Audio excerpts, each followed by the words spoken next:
सो अब हमारा कल हमने क्या कर लिया था, peasant revolts, but again starting से पहले एक थोड़ा सा रिव्यू सा ले लो। अगेन स्टार्ट आपका इस बार आप कराओ, 1600 से स्टार्ट कराओ। चलो हाँ जी, मुगल्स के टाइम पे ईस्ट इंडिया कंपनी जो है वो आती है, ठीक है, एंड टिल 1757 या 64 they act as a trading body.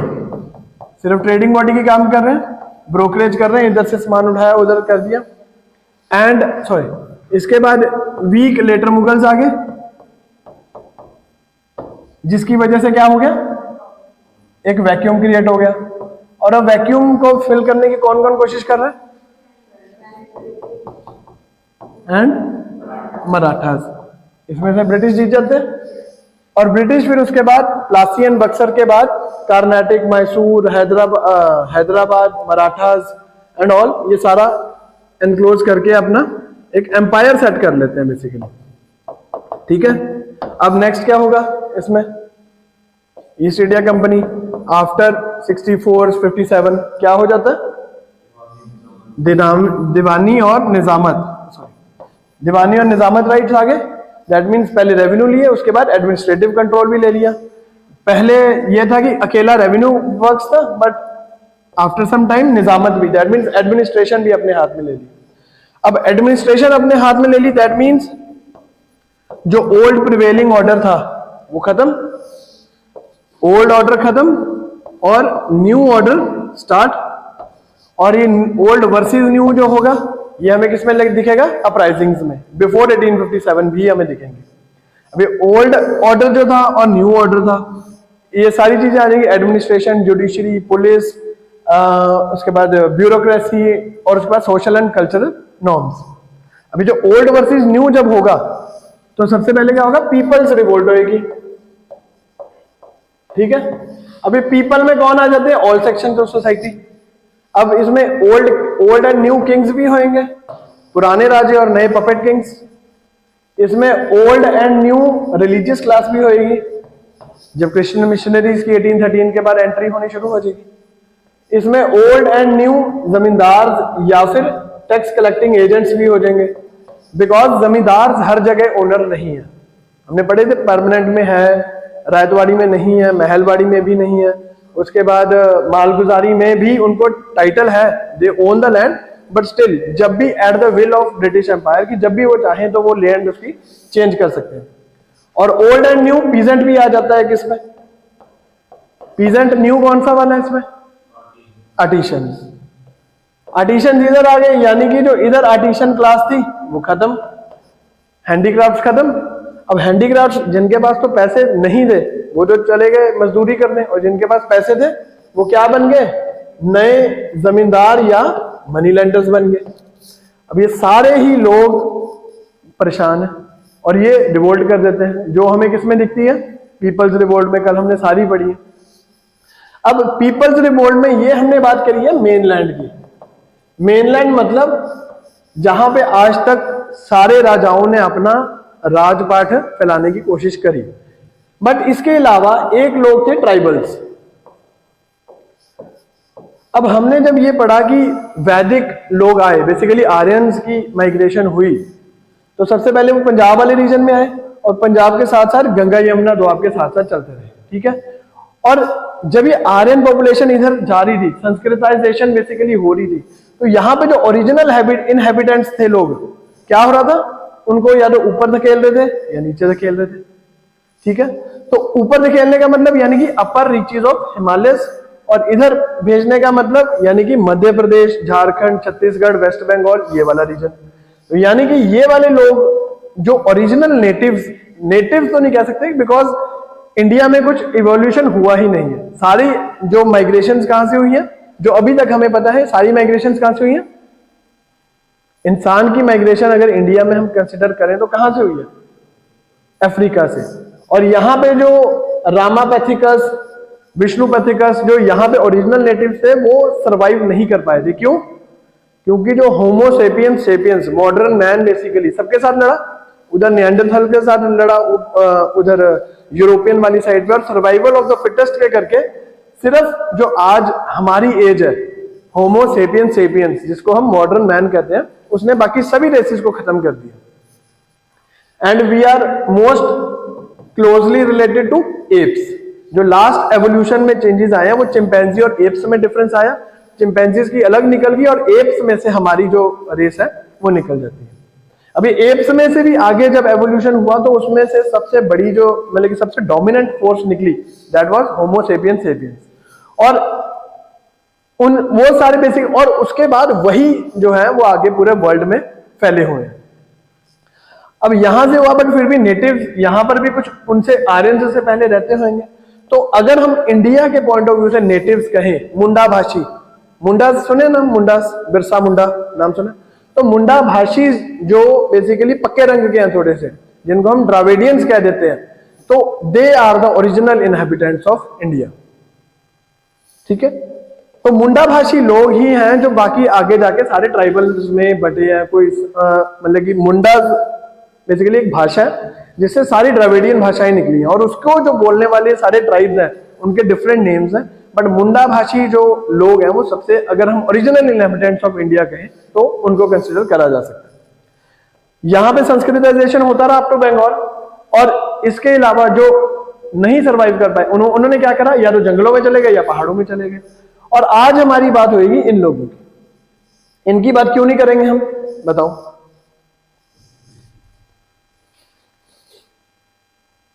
हम जब रिवोल्ट्स की बात कर रहे हैं, हमने कभी सुना कि पंजाब में कोई रिवोल्ट हो रहा है, या मैसूर में कोई रिवोल्ट हो रहा है, या मराठास में, अगर हम बुंदेलखंड वाले रीजन को छोड़ दें, उसके अलावा मराठास में कहीं हो रही है रिवोल्ट? वो क्यों नहीं हो रही?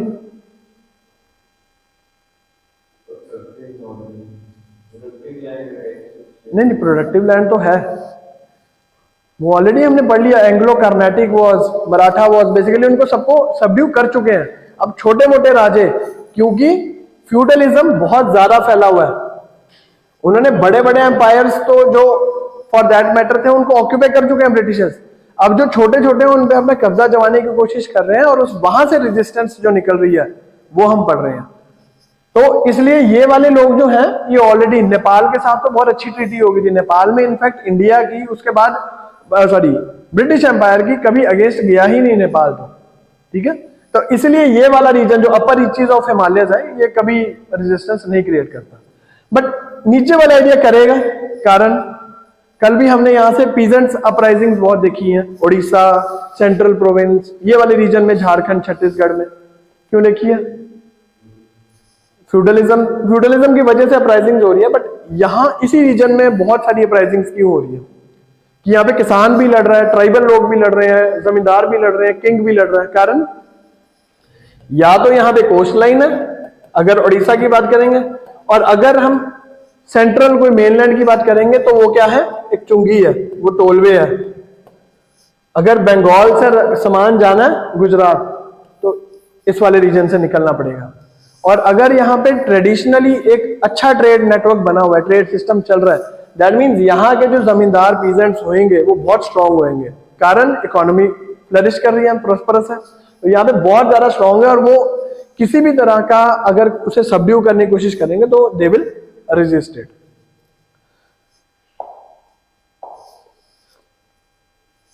तो आज हमारा वही पॉइंट है, ट्राइबल्स की एक्सप्लॉयटेशन जब हुई है। और ट्राइबल्स की एक्सप्लॉयटेशन का मतलब फॉरेस्ट। बट हमने इसको एक्सक्लूसिवली ये नहीं करना कि सिर्फ और सिर्फ फॉरेस्ट की, क्योंकि कई ट्राइबल्स हमें ये भी दिखेंगे कि वो एग्रीकल्चर प्रैक्टिस कर रहे हैं। तो ट्राइबल्स को सिर्फ फॉरेस्ट की एक्सप्लॉयटेशन के साथ हमने नहीं कंसिडर करना। Again exploitative policies of British. ठीक है, अब बंगाल उन्होंने ले लिया 57-64 के बाद, बंगाल, बिहार, उड़ीसा वाला रीजन की दीवानी निजामत होगी। उसके बाद उन्होंने ये वाला जो एरिया था जो बेसिकली मराठा से ले लिया था, इसको भी किसमें ऐड कर लिया था, बंगाल प्रेसिडेंसी में। और यही वाला रीजन अगर आज भी आप देखो, नक्सलिज्म, अगर हम नक्सलिज्म के साथ कंसिडर करें तो ट्राइबल पॉपुलेशन यहाँ पे बहुत ज्यादा है। एक यहाँ पे ट्राइबल पॉपुलेशन जा रहा है, एक और एरिया जहां पे बहुत ट्राइबल पॉपुलेशन है, कौन सी होगी वो? North east. ये वाले रीजन में जो ट्राइबल हैं लोग, वो ट्राइबल बेसिकली फॉरेस्ट रिसोर्सेज की लड़ाई भी लड़ेंगे और एग्रीकल्चर भी लड़ेंगे। एग्रीकल्चर की वजह से भी जो इनकी एक्सप्लॉयटेटिव पॉलिसीज हैं उससे लड़ेंगे, क्योंकि जंगल से उन्हें क्या चाहिए, एक तो टिम्बर और एग्रीकल्चर वाली लैंड है वो बढ़ानी चाहते हैं, क्योंकि यहां पे इंडिया को क्या बना लिया, फार्म हाउस बना लिया। यहां से रॉ मटेरियल लेके गए, इंग्लैंड में लेके गए, वहां पे इंडस्ट्रियल रेवोल्यूशन है, फिनिश गुड्स बनाई, वापस इंडिया में आए और बेच दी, और मार्केट प्लेस भी है यहां पे। और ये वाला रीजन देखो हमेशा से क्यों एक्टिव रहा है। महाजनपद में हम देखते हैं जब मगध राइज हुआ, सिर्फ मगध ही क्यों राइज करा, हमने ये पढ़ा था। यहां पे एक बहुत इंपॉर्टेंट एरिया है, नहीं एग्रीकल्चर हो गया ठीक है, नेचुरल रिसोर्स एक बहुत, आज तक छोटा नागपुर प्लेट्यू किस चीज के लिए फेमस है, एंड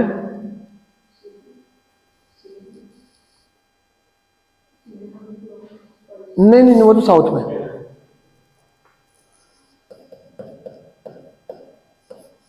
आयरन, सब आयरन एज आई है, मॉडर्न एज स्टार्ट हुई है। मगध हमने बोला था क्यों राइज कर गया, उधर से अवंती क्यों राइज कर गया, क्योंकि उनका लोहा था, और लोहे से क्या हो रहा था, ये जो गंगा यमुना के डेंस फॉरेस्ट थे, मोटी मोटी लकड़ थी, ये कट रही थी अब, और जब ये लैंड्स क्लियर हो रही थी दैट मींस एम्पायर एस्टैब्लिश हो रहे थे। और आज भी इंडस्ट्रियल रेवोल्यूशन में उनको क्या चाहिए था, आयरन। तो ये वाला रीजन बहुत ज्यादा इंपॉर्टेंट था, और इसीलिए जब हम देखेंगे कि ये वाले रीजन में अगर उनकी लड़ाई होगी एम्पायर की, कंपनी की, तो वो क्या करेंगे, यहाँ पे हार्ड स्टैंड लेंगे, बंदे मार देंगे, जो भी है। मतलब सिर्फ ये वाले रीजन में था कि बंगाल की प्रॉक्सिमिटी करके इन्होंने नहीं करा था, बट यहां पर they will be having a very harsh stand, कि या तो डू और टाई वाली सिचुएशन होगी। बट लड़ाई जब होगी इस वाले रीजन में, यहां पे उनका लीनियंट स्टैंड होगा, चलो ठीक है उसकी बात मान लेते हैं, या उसको हम फांसी नहीं देंगे, इम्प्रिजन कर देंगे, तो ऐसी सिचुएशंस रहेंगी। बट ये वाला रीजन बिकॉज ऑफ आयरन कोल, आज भी देख लो सारे नेचुरल रिसोर्सेज, आयरन कोल, हर नेचुरल रिसोर्स यहां पर है। और सबसे ज्यादा इंडस्ट्रियल डेवलपमेंट कहां, इंडस्ट्रियल रॉ मटेरियल, डेवलपमेंट की बात नहीं करेंगे, इंडस्ट्रियल रॉ मटेरियल कहां से निकलता है, सेंट्रल प्रोविंस वाले रीजन से। And region for tribal uprisings, वही हमने कल भी डिस्कस करा था, ओल्ड वर्सेस न्यू ढूंढना बस हमने, और old versus new, old order होगा, एक ट्राइबल लोगों का ओल्ड ऑर्डर चलता होगा कि कौन सी देवी देवता की पूजा करनी है, कौन से पेड़ की पूजा करनी है, क्या खाना है, कब खाना है, क्या नहीं खाना, ठीक है। और ब्रिटिशर्स का क्या होगा, न्यू ऑर्डर, यानी कि यहां से घास भी ले जाओ और जहां मर्जी कहीं ना कहीं जाके बेच लेंगे हम उसको। अब पुरानी फिलॉसफी जो किंग्स की है वो क्या थी, देखो ये ट्राइबल रीजन हमने कहां पे पढ़ा, मोस्टली यहां पर, ठीक है, मोस्टली, वैसे तो चलो सारी जगह है स्प्रेड, बट मोस्टली अगर हम यहाँ पे देखें तो पुराने राजा क्या करते थे, वो एक अच्छा रिलेशन बना के रखते थे ट्राइबल किंग्स के साथ में, ट्राइबल चीफ्स के साथ में, अगर किंग्स नहीं कहेंगे तो ट्राइबल चीफ्स के साथ उनका अच्छा रिलेशन। कारण दो, सबसे पहली बात, नॉर्थ टू साउथ आना, ईस्ट टू वेस्ट जाना है, क्रॉस रोड्स बन गई है, यानी कि रास्ता यहां से जाता है, और अगर इन्हीं के साथ पंगा ले लिया तो इन्होंने ट्रेड डिस्टर्ब कर देना, और एम्पायर चल किस पे रहा है, ट्रेड पे चल रहा है, अगर इकोनॉमी खत्म एम्पायर खत्म। तो इस करके कि उनके रास्ते से हमारा जो ट्रेड रूट है वो चल रहा है, इसलिए दे विल नॉट फॉर्म कि वहां पे होस्टाइल एनवायरनमेंट क्रिएट करें। और नंबर 2 क्या था, वो सोल्जर्स प्रोवाइड करते थे टाइम टू टाइम। किंग को अगर कभी जरूरत पड़ी कि उसके पास सैनिक कम पड़ गया, उसने ट्राइबल चीफ से बात करी, पेमेंट करी उसको और उससे मंगवा लिया। बट अब दूसरी चीज आ गई, अब आ गया नया ऑर्डर आ गया। नया ऑर्डर क्या आया, कंपनी का। अब कंपनी का मेन कोर ऑब्जेक्टिव क्या है, प्रॉफिट। और प्रॉफिट के लिए क्या करना है, उसने एक्सप्लॉयटेशन करनी है, तभी तो सारी चीजें फ्री में मिलेंगी। अब अगर यहां से सामान लेके यहां पे जाना है और अगर यहां पे चुंगी देनी पड़ेगी, टोल देना पड़ेगा, कि फिर क्या काहे का प्रॉफिट बचा। यहां से यहां जाना पड़ा और उसमें चुंगी देनी पड़ी, तो क्या उसको प्रॉफिट निकला।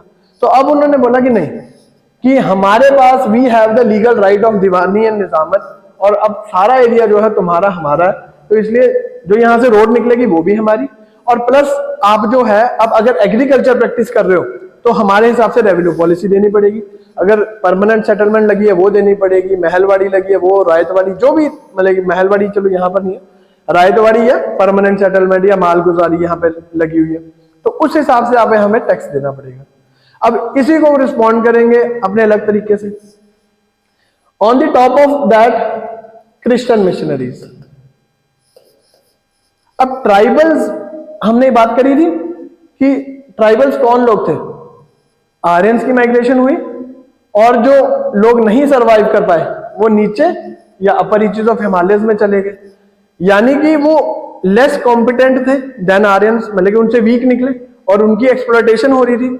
अब जब क्रिश्चियन मिशनरीज आए यहां पर और उन्होंने बोला कि तुम हमारे साथ, you just change your religion, और उसके बाद पर्क्स ऑफ न्यू, पर्क्स मतलब कि अगर if you are a Christian तो आपको प्रिविलेजेस मिलेंगी। अब जो बंदा बेचारा पहले एक्सप्लॉइट हो रहा है उसको आके कोई ऐसी टॉफी दे दे कि नहीं यार ये खा ले और इसके ये खाने के बाद तो पावरफुल हो जाएगा, अगला बोलेगा चुप करके खाओ और पावर में आओ।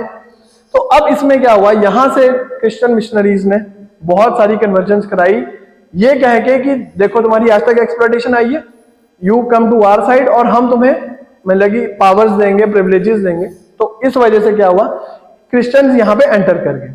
अब क्रिश्चियंस एंटर कर गए, दैट मीन्स यहां के जो कस्टम्स थे वो खत्म हो गए। अगर बलि देने का कोई रिवाज था किसी ट्राइब में, ठीक है, अगर किसी पेड़ की पूजा करनी है, किसी पक्षी की पूजा करनी है, क्रिश्चियनिटी में तो ये चीजें है नहीं है, तो उन्होंने ये सारे कस्टम्स कर दिए बंद। और जब किसी रिलीजन पे बेसिकली उनके कल्चर पे अटैक हो गया तो that means they will retaliate, और यही दोबारा से ये तो आ गई इकोनॉमिक एक्सप्लॉयटेशन, ये आ गई सोशल कल्चरल एक्सप्लॉयटेशन उनकी। तो अब ये सारे जो न्यू वर्सेस ओल्ड है ये इनकी अमलगेशन होएगी and it will lead to tribal revolts. यहां पे अगेन जैसे कल हमने पढ़ा कि फंडा पकड़ना कि न्यू क्या है ओल्ड क्या है, उसके बाद तो बाकी सारे नाम है, कौन लीडर है, कहां पर हुआ, और अल्टीमेटली आपको पता है कि जो यूरोपियन है बेसिकली कंपनी है वो जीतेगी, ठीक है। बस उसके बाद तो लर्न करने वाली बात है, 10 बार पढ़ोगे, बट आपका एक लॉजिक तैयार होना चाहिए कि अगर अपराइजिंग हो रही है तो क्यों हो रही है। मुगल, हमने मुगल्स पढ़े, हमने गुप्ता एम्पायर पढ़ा, मौर्यन पढ़ा, तब तो ये चीजें पढ़ी नहीं, तब क्यों नहीं हुई और अब क्यों हो रही है। तो अब न्यू वर्सेस ओल्ड पकड़ना है, और जैसे ही वो पकड़ लोगे तो उसके बाद तो बाकी लर्निंग वाली चीजें हैं, वो तो 10 बार पढ़ोगे आपको लर्न हो जाएगी। After that natives who evolved here but not naturally, वही हमने बात करी कि नेचुरली नहीं इवॉल्व हुए। नेचुरली कहां पे ह्यूमन बीइंग इवॉल्व हुआ है, आज का अफ्रीका में, और उसके बाद माइग्रेशन हुई है। तो in that sense no one is original inhabitant of India, और फॉर दैट से वर्ल्ड का कोई ओरिजिनल इनहेबिटेंट नहीं है, क्योंकि हमेशा से माइग्रेशन चलती रही है।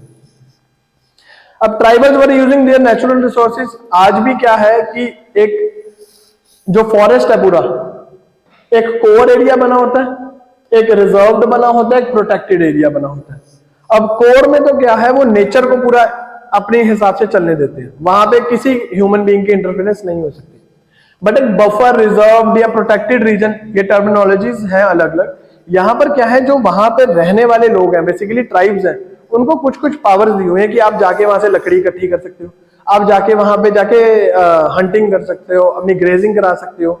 तो उनको कुछ ना कुछ राइट्स हैं, बिकॉज वो पुश्तैनी, हम कह देते हैं पुश्तैनी हमारी जमीन है, तो ये इनकी पुश्तैनी जमीन है, तो इनको कुछ ना कुछ यहाँ पे लिबर्टीज देनी पड़ेंगी। नहीं तो हम देखेंगे कि अंडमान निकोबार में काफी ऐसी आइलैंड्स हैं जहां पे आज भी एक आम इंसान, अगर आप एक as a common human being जा रहे हो, कॉमन इंडियन भी जा रहे हो, आप नहीं जा सकते, परमिशन लेनी पड़ेगी आपको। ये कंसेप्ट पढ़ा हमने ILP का, इनर लाइन परमिट का, कौन से, अब ये ढूंढना हमने कौन से स्टेट्स पे,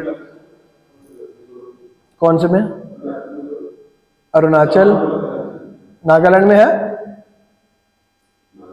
ये, चलो पढ़ना इस कंसेप्ट, इनर लाइन परमिट का कंसेप्ट है। यहां पे बेसिकली ट्राइब्स, शेड्यूल्ड ट्राइब्स अभी भी रहती हैं, ठीक है, और अगर हम आउटसाइडर्स वहां पे जाएंगे, ऑब्वियसली हम उनके जाके कल्चर को खराब करेंगे, ठीक है, क्योंकि जैसे यूरोपियंस आए, उन्होंने हमारे कल्चर को खराब करा, और हम कैपिटलिज्म की उपज है, हम वहां पे जाएंगे उनका जो है कल्चर खराब करेंगे। तो just to preserve their authenticity, to preserve their original character, यहां पे क्या लगा हुआ है, इनर लाइन परमिट। यानी कि अगर हम फंडामेंटल राइट्स में भी कहते हैं कि राइट टू मूव हमारा एक फंडामेंटल राइट है, यानी कि अगर मैं पंजाब में हूं तो मैं नागालैंड जाना चाहता हूं, मैं फ्रीली जा सकता हूं, बट ऐसा नहीं है, हमें पहले परमिशन लेनी पड़ेगी। We will have to tell कि क्या हमारा मोटिव है वहां जाने का, क्या हमारा रिक्रिएशन मोटिव है, क्या हमारा कुछ एजुकेशन मोटिव है, क्या हमारा रिलीजियस कोई कारण है, तो हमें पहले पूरा बताना पड़ेगा। तो ये ILP वाला कंसेप्ट पढ़ना, वैसे पॉलिटी में हम पढ़ेंगे, बट चलो, और कौन से स्टेट्स में है ये लगा हुआ ढूंढना। बट कंपनी जब आई, आज तक क्या ट्राइबल्स अपने हिसाब से हंटिंग कर रहे थे। फॉर एग्जाम्पल एक ट्राइबल ग्रुप है, वो एग्रीकल्चर भी फॉलो कर रहा है और हंटिंग भी फॉलो कर रहा है। अगर कभी उधर फेमाइन्स आया, भुखमरी आई, बारिश कम ज्यादा होगी, एग्रीकल्चर फेल हो गया, तो वो क्या करते हैं, हंटिंग पे आ जाते थे। और जब हंटिंग बेसिकली उनका एग्रीकल्चर चल रहा है, तो हंटिंग को भी इतना ज्यादा प्रेफरेंस नहीं दे रहे। तो it is up to them कि मेरे रिसोर्सेज है, मैं कैसे यूज करूंगा। बट जब अब कंपनी आ गई, कंपनी ने बोला नहीं, अगर एग्रीकल्चर करोगे तो टैक्स देना पड़ेगा, और अगर ये हंटिंग वाले काम करना है तो मुझसे पूछ के करना पड़ेगा। आज भी अगर हमने, अगर वैसे तो हंटिंग बैन ही है, बट स्टिल अगर किसी भी एनिमल को आपने मारना भी हो, कौन से एनिमल को मार सकते हैं हम? फिर क्या नाम बोलते हैं उसको?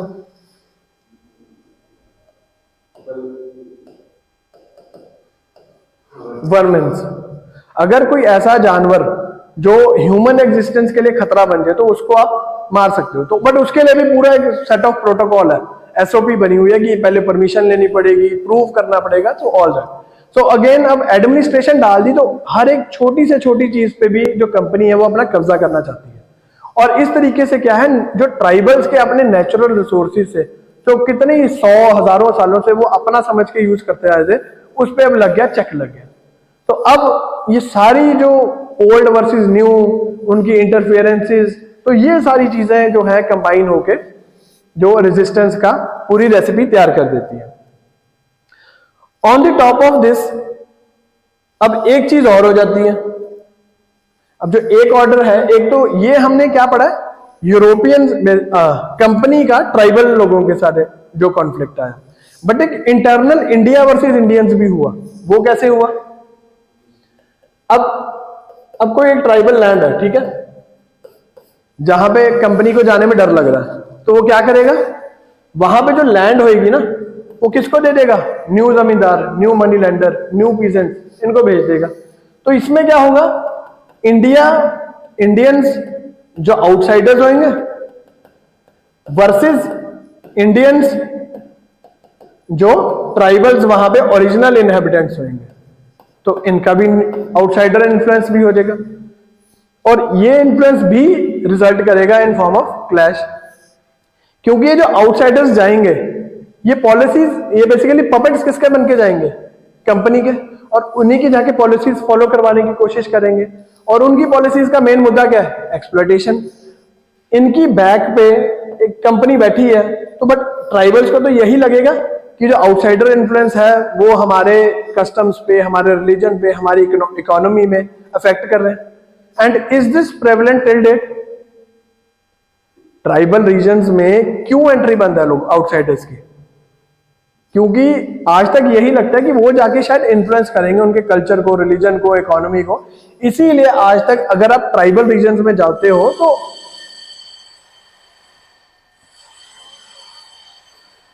तो कुछ सिर्फ सिलेक्टेड रीजन्स ही हैं जहां पे आप जा सकते हो। ये नहीं कि फ्रीली जहां मर्जी गाड़ी मोड़ ली आपने, ठीक है। अब अंडमान निकोबार जाओगे, इसका मतलब ये नहीं कि बोट पकड़ी और जो से मर्जी आप आइलैंड पे जाके चले गए। सिर्फ कुछ फ्यू सिलेक्टेड हैं जहां पे आप जा सकते हो, और कुछ है बिल्कुल रिस्ट्रिक्टेड है, वहां पे परमिशन लेके भी नहीं जा सकते आप।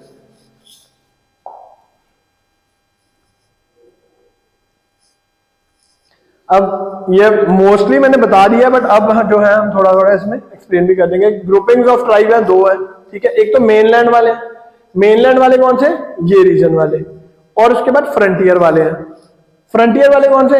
या तो ये रीजन हो सकता है नॉर्थ वेस्ट फ्रंटियर, या हो सकता है ये north east frontier. North west frontier में जो ट्राइब्स जो है बेसिकली किसमें कन्वर्ट हो चुकी हैं सारी? अब कौन से रिलीजन है यहाँ पर इस साइड पे?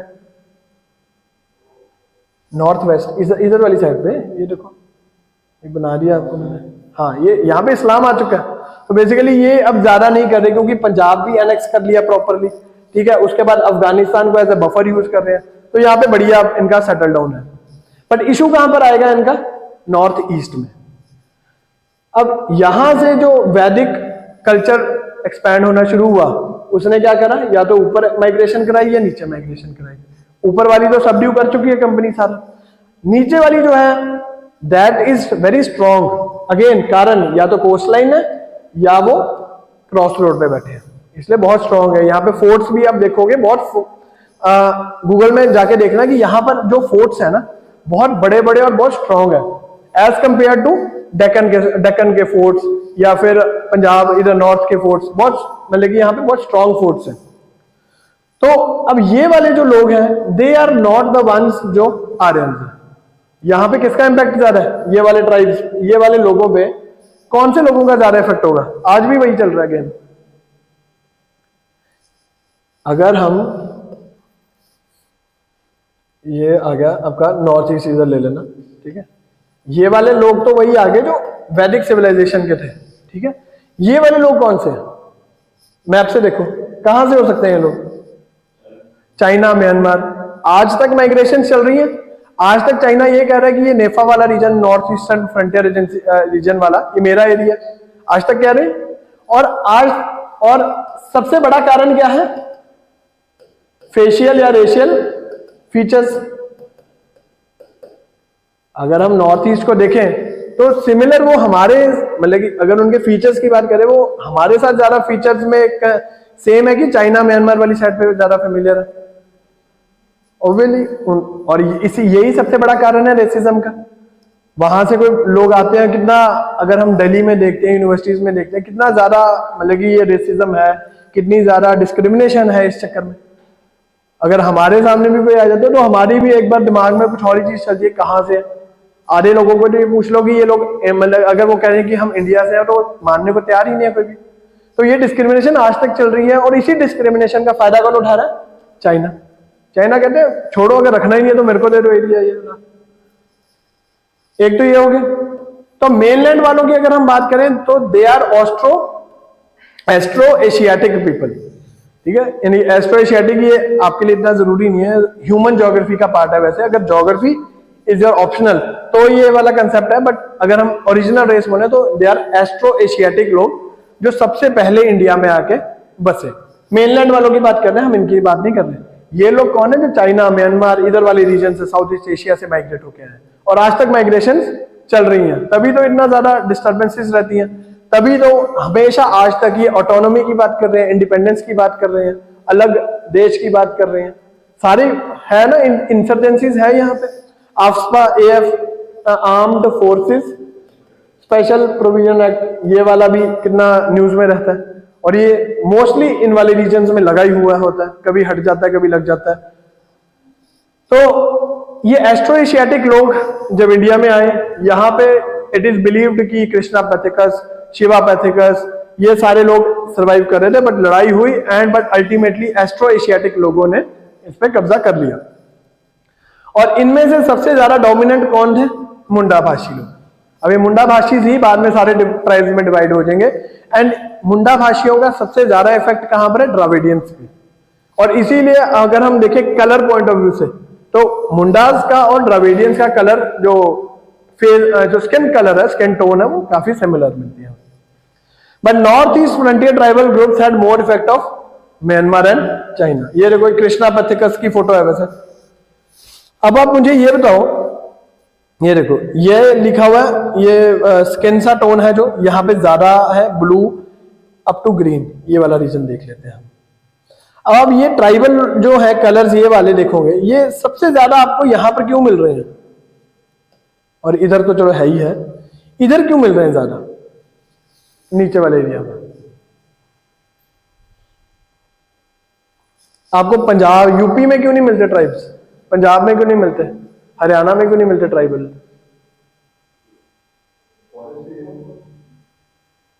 नहीं, फॉरेस्ट तो यहाँ पे सबसे ज्यादा डेंस फॉरेस्ट ही यहाँ पे थे। आयरन एज के बाद ही कटे हैं। नहीं, अकेला फॉरेस्ट आप कहते हो कि ट्राइबल्स के साथ एसोसिएट करोगे? यहां पर क्यों? नीचे नीचे वाले देखो, राजस्थान वाले ये वाले रीजन्स में जो कंपैरेटिवली लेस प्रोडक्टिव है देन गंगा बेसिन, क्यों है ट्राइबल्स यहां पर ज्यादा क्यों है? बता चुका हूं मैं आंसर इसका अभी। आर्यन इन्वेजन के बाद क्या हुआ?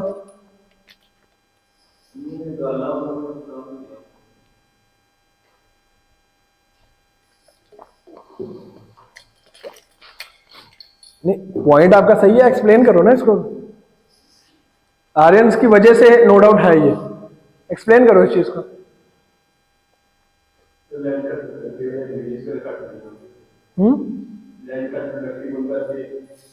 हमने बात नहीं करी थी कि पंजाब यहां से शुरू हुई, आर्यंस की माइग्रेशन एक्सपेंशन वगैरह, और इधर तक ऊपर ऊपर तक बिहार तक यहां तक चलती रही, ये मगध रीजन तक बेसिकली चलती रही। ठीक है, तो और यहां पर आ जाता था अंग प्रदेश, हमने पढ़ा था, यहां पे आ जाता अंग वाला रीजन। तो जो आर्यन से जब वो फैल रहे थे, वो ओरिजिनल नेटिव्स को हमने बताया तो था, या तो ऊपर धकेल रहे थे या नीचे धकेल रहे थे। तो ये नीचे धकेले वाले लोग हैं जो ट्राइब्स में कन्वर्ट हो गए। नो डाउट ऊपर अपहिल्स में भी ट्राइबल्स लोग हैं, बट यहां पर कंसेंट्रेशन बहुत ज्यादा है। तो वही बोला, सर्वाइवल ऑफ द फिटेस्ट, लड़ाई हो रही है रिसोर्सेज के लिए, और जो हार रहा है वो या तो ऊपर जा रहा है या नीचे जा रहा है। तो इसीलिए यह है कि हमें यहां पर बहुत ज्यादा, देखो पूरे मैप में एक बेल्ट बनी हुई है जहां पे हमें ट्राइबल पॉपुलेशन ज्यादा दिख रही है। तो ये आपको सोचना पड़ेगा कि क्यों है यहां पर, कि ऊपर नहीं है। जम्मू कश्मीर में चलो अलग रीजंस है, यहां पर नहीं है, सबसे बड़ी बात है। साउथ में क्यों नहीं लिख रहे हमें ट्राइब्स इतने ज्यादा, कंसेंट्रेशन पॉइंट ऑफ व्यू से देखें, ये लेस देन 10% दिया हुआ है।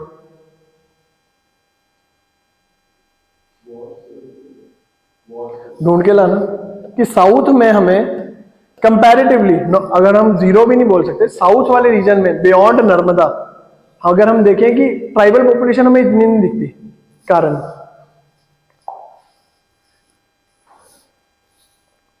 अब रिबेलियंस की तरफ अगर जाएं तो बिकॉज ऑफ मेनी रीजंस, वही हमने बात करी, या तो लैंड पे मतलब एग्रीकल्चर या फॉरेस्ट। ठीक है, tribal groups practising agriculture too, diwani और निजामत मिला, दैट मीन्स लीगल कंट्रोल मिल गया उनको। अब अगर वो किसी ट्राइबल चीफ के पास जाते हैं और उसे बोलते हैं कि तुझे हमें टैक्स देना, वो बोलते हैं क्यों भाई?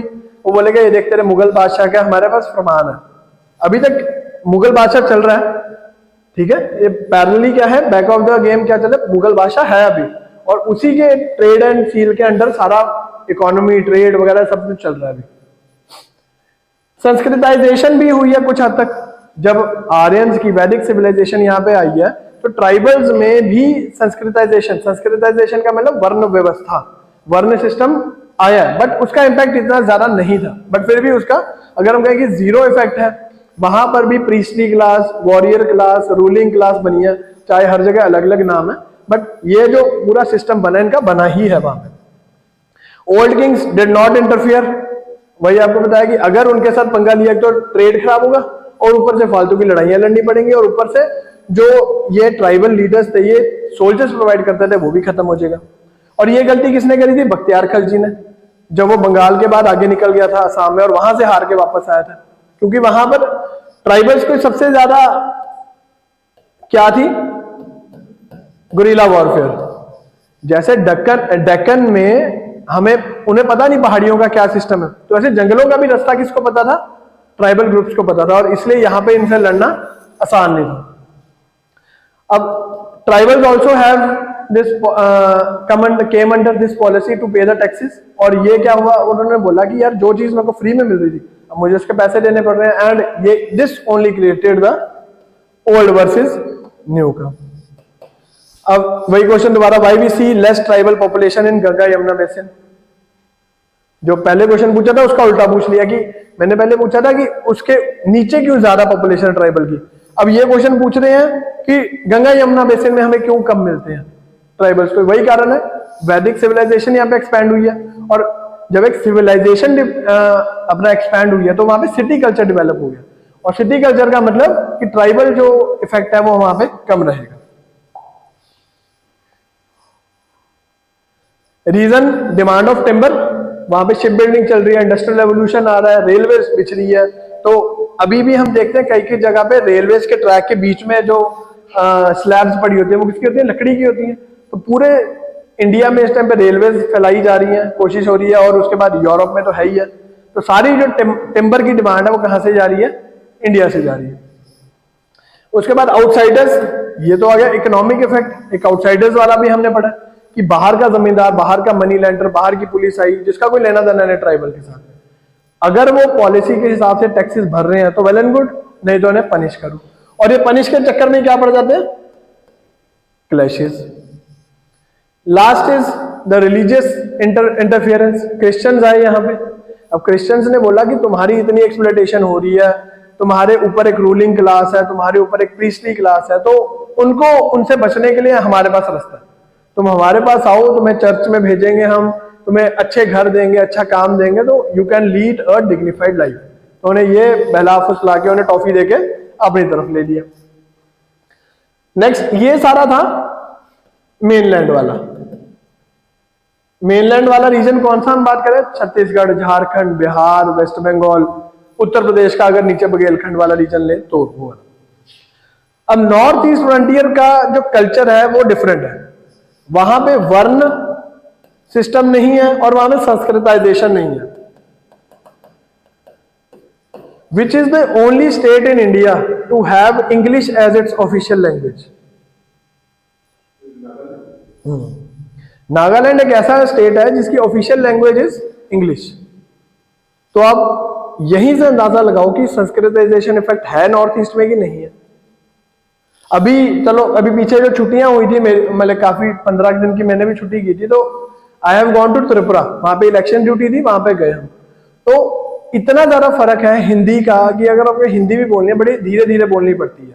तो ये आपको वहां पे जाके कल्चर में पता लग जाता है कि वहां पे वैदिक कल्चर, वहां पे संस्कृताइजेशन का कोई फंडा नहीं है।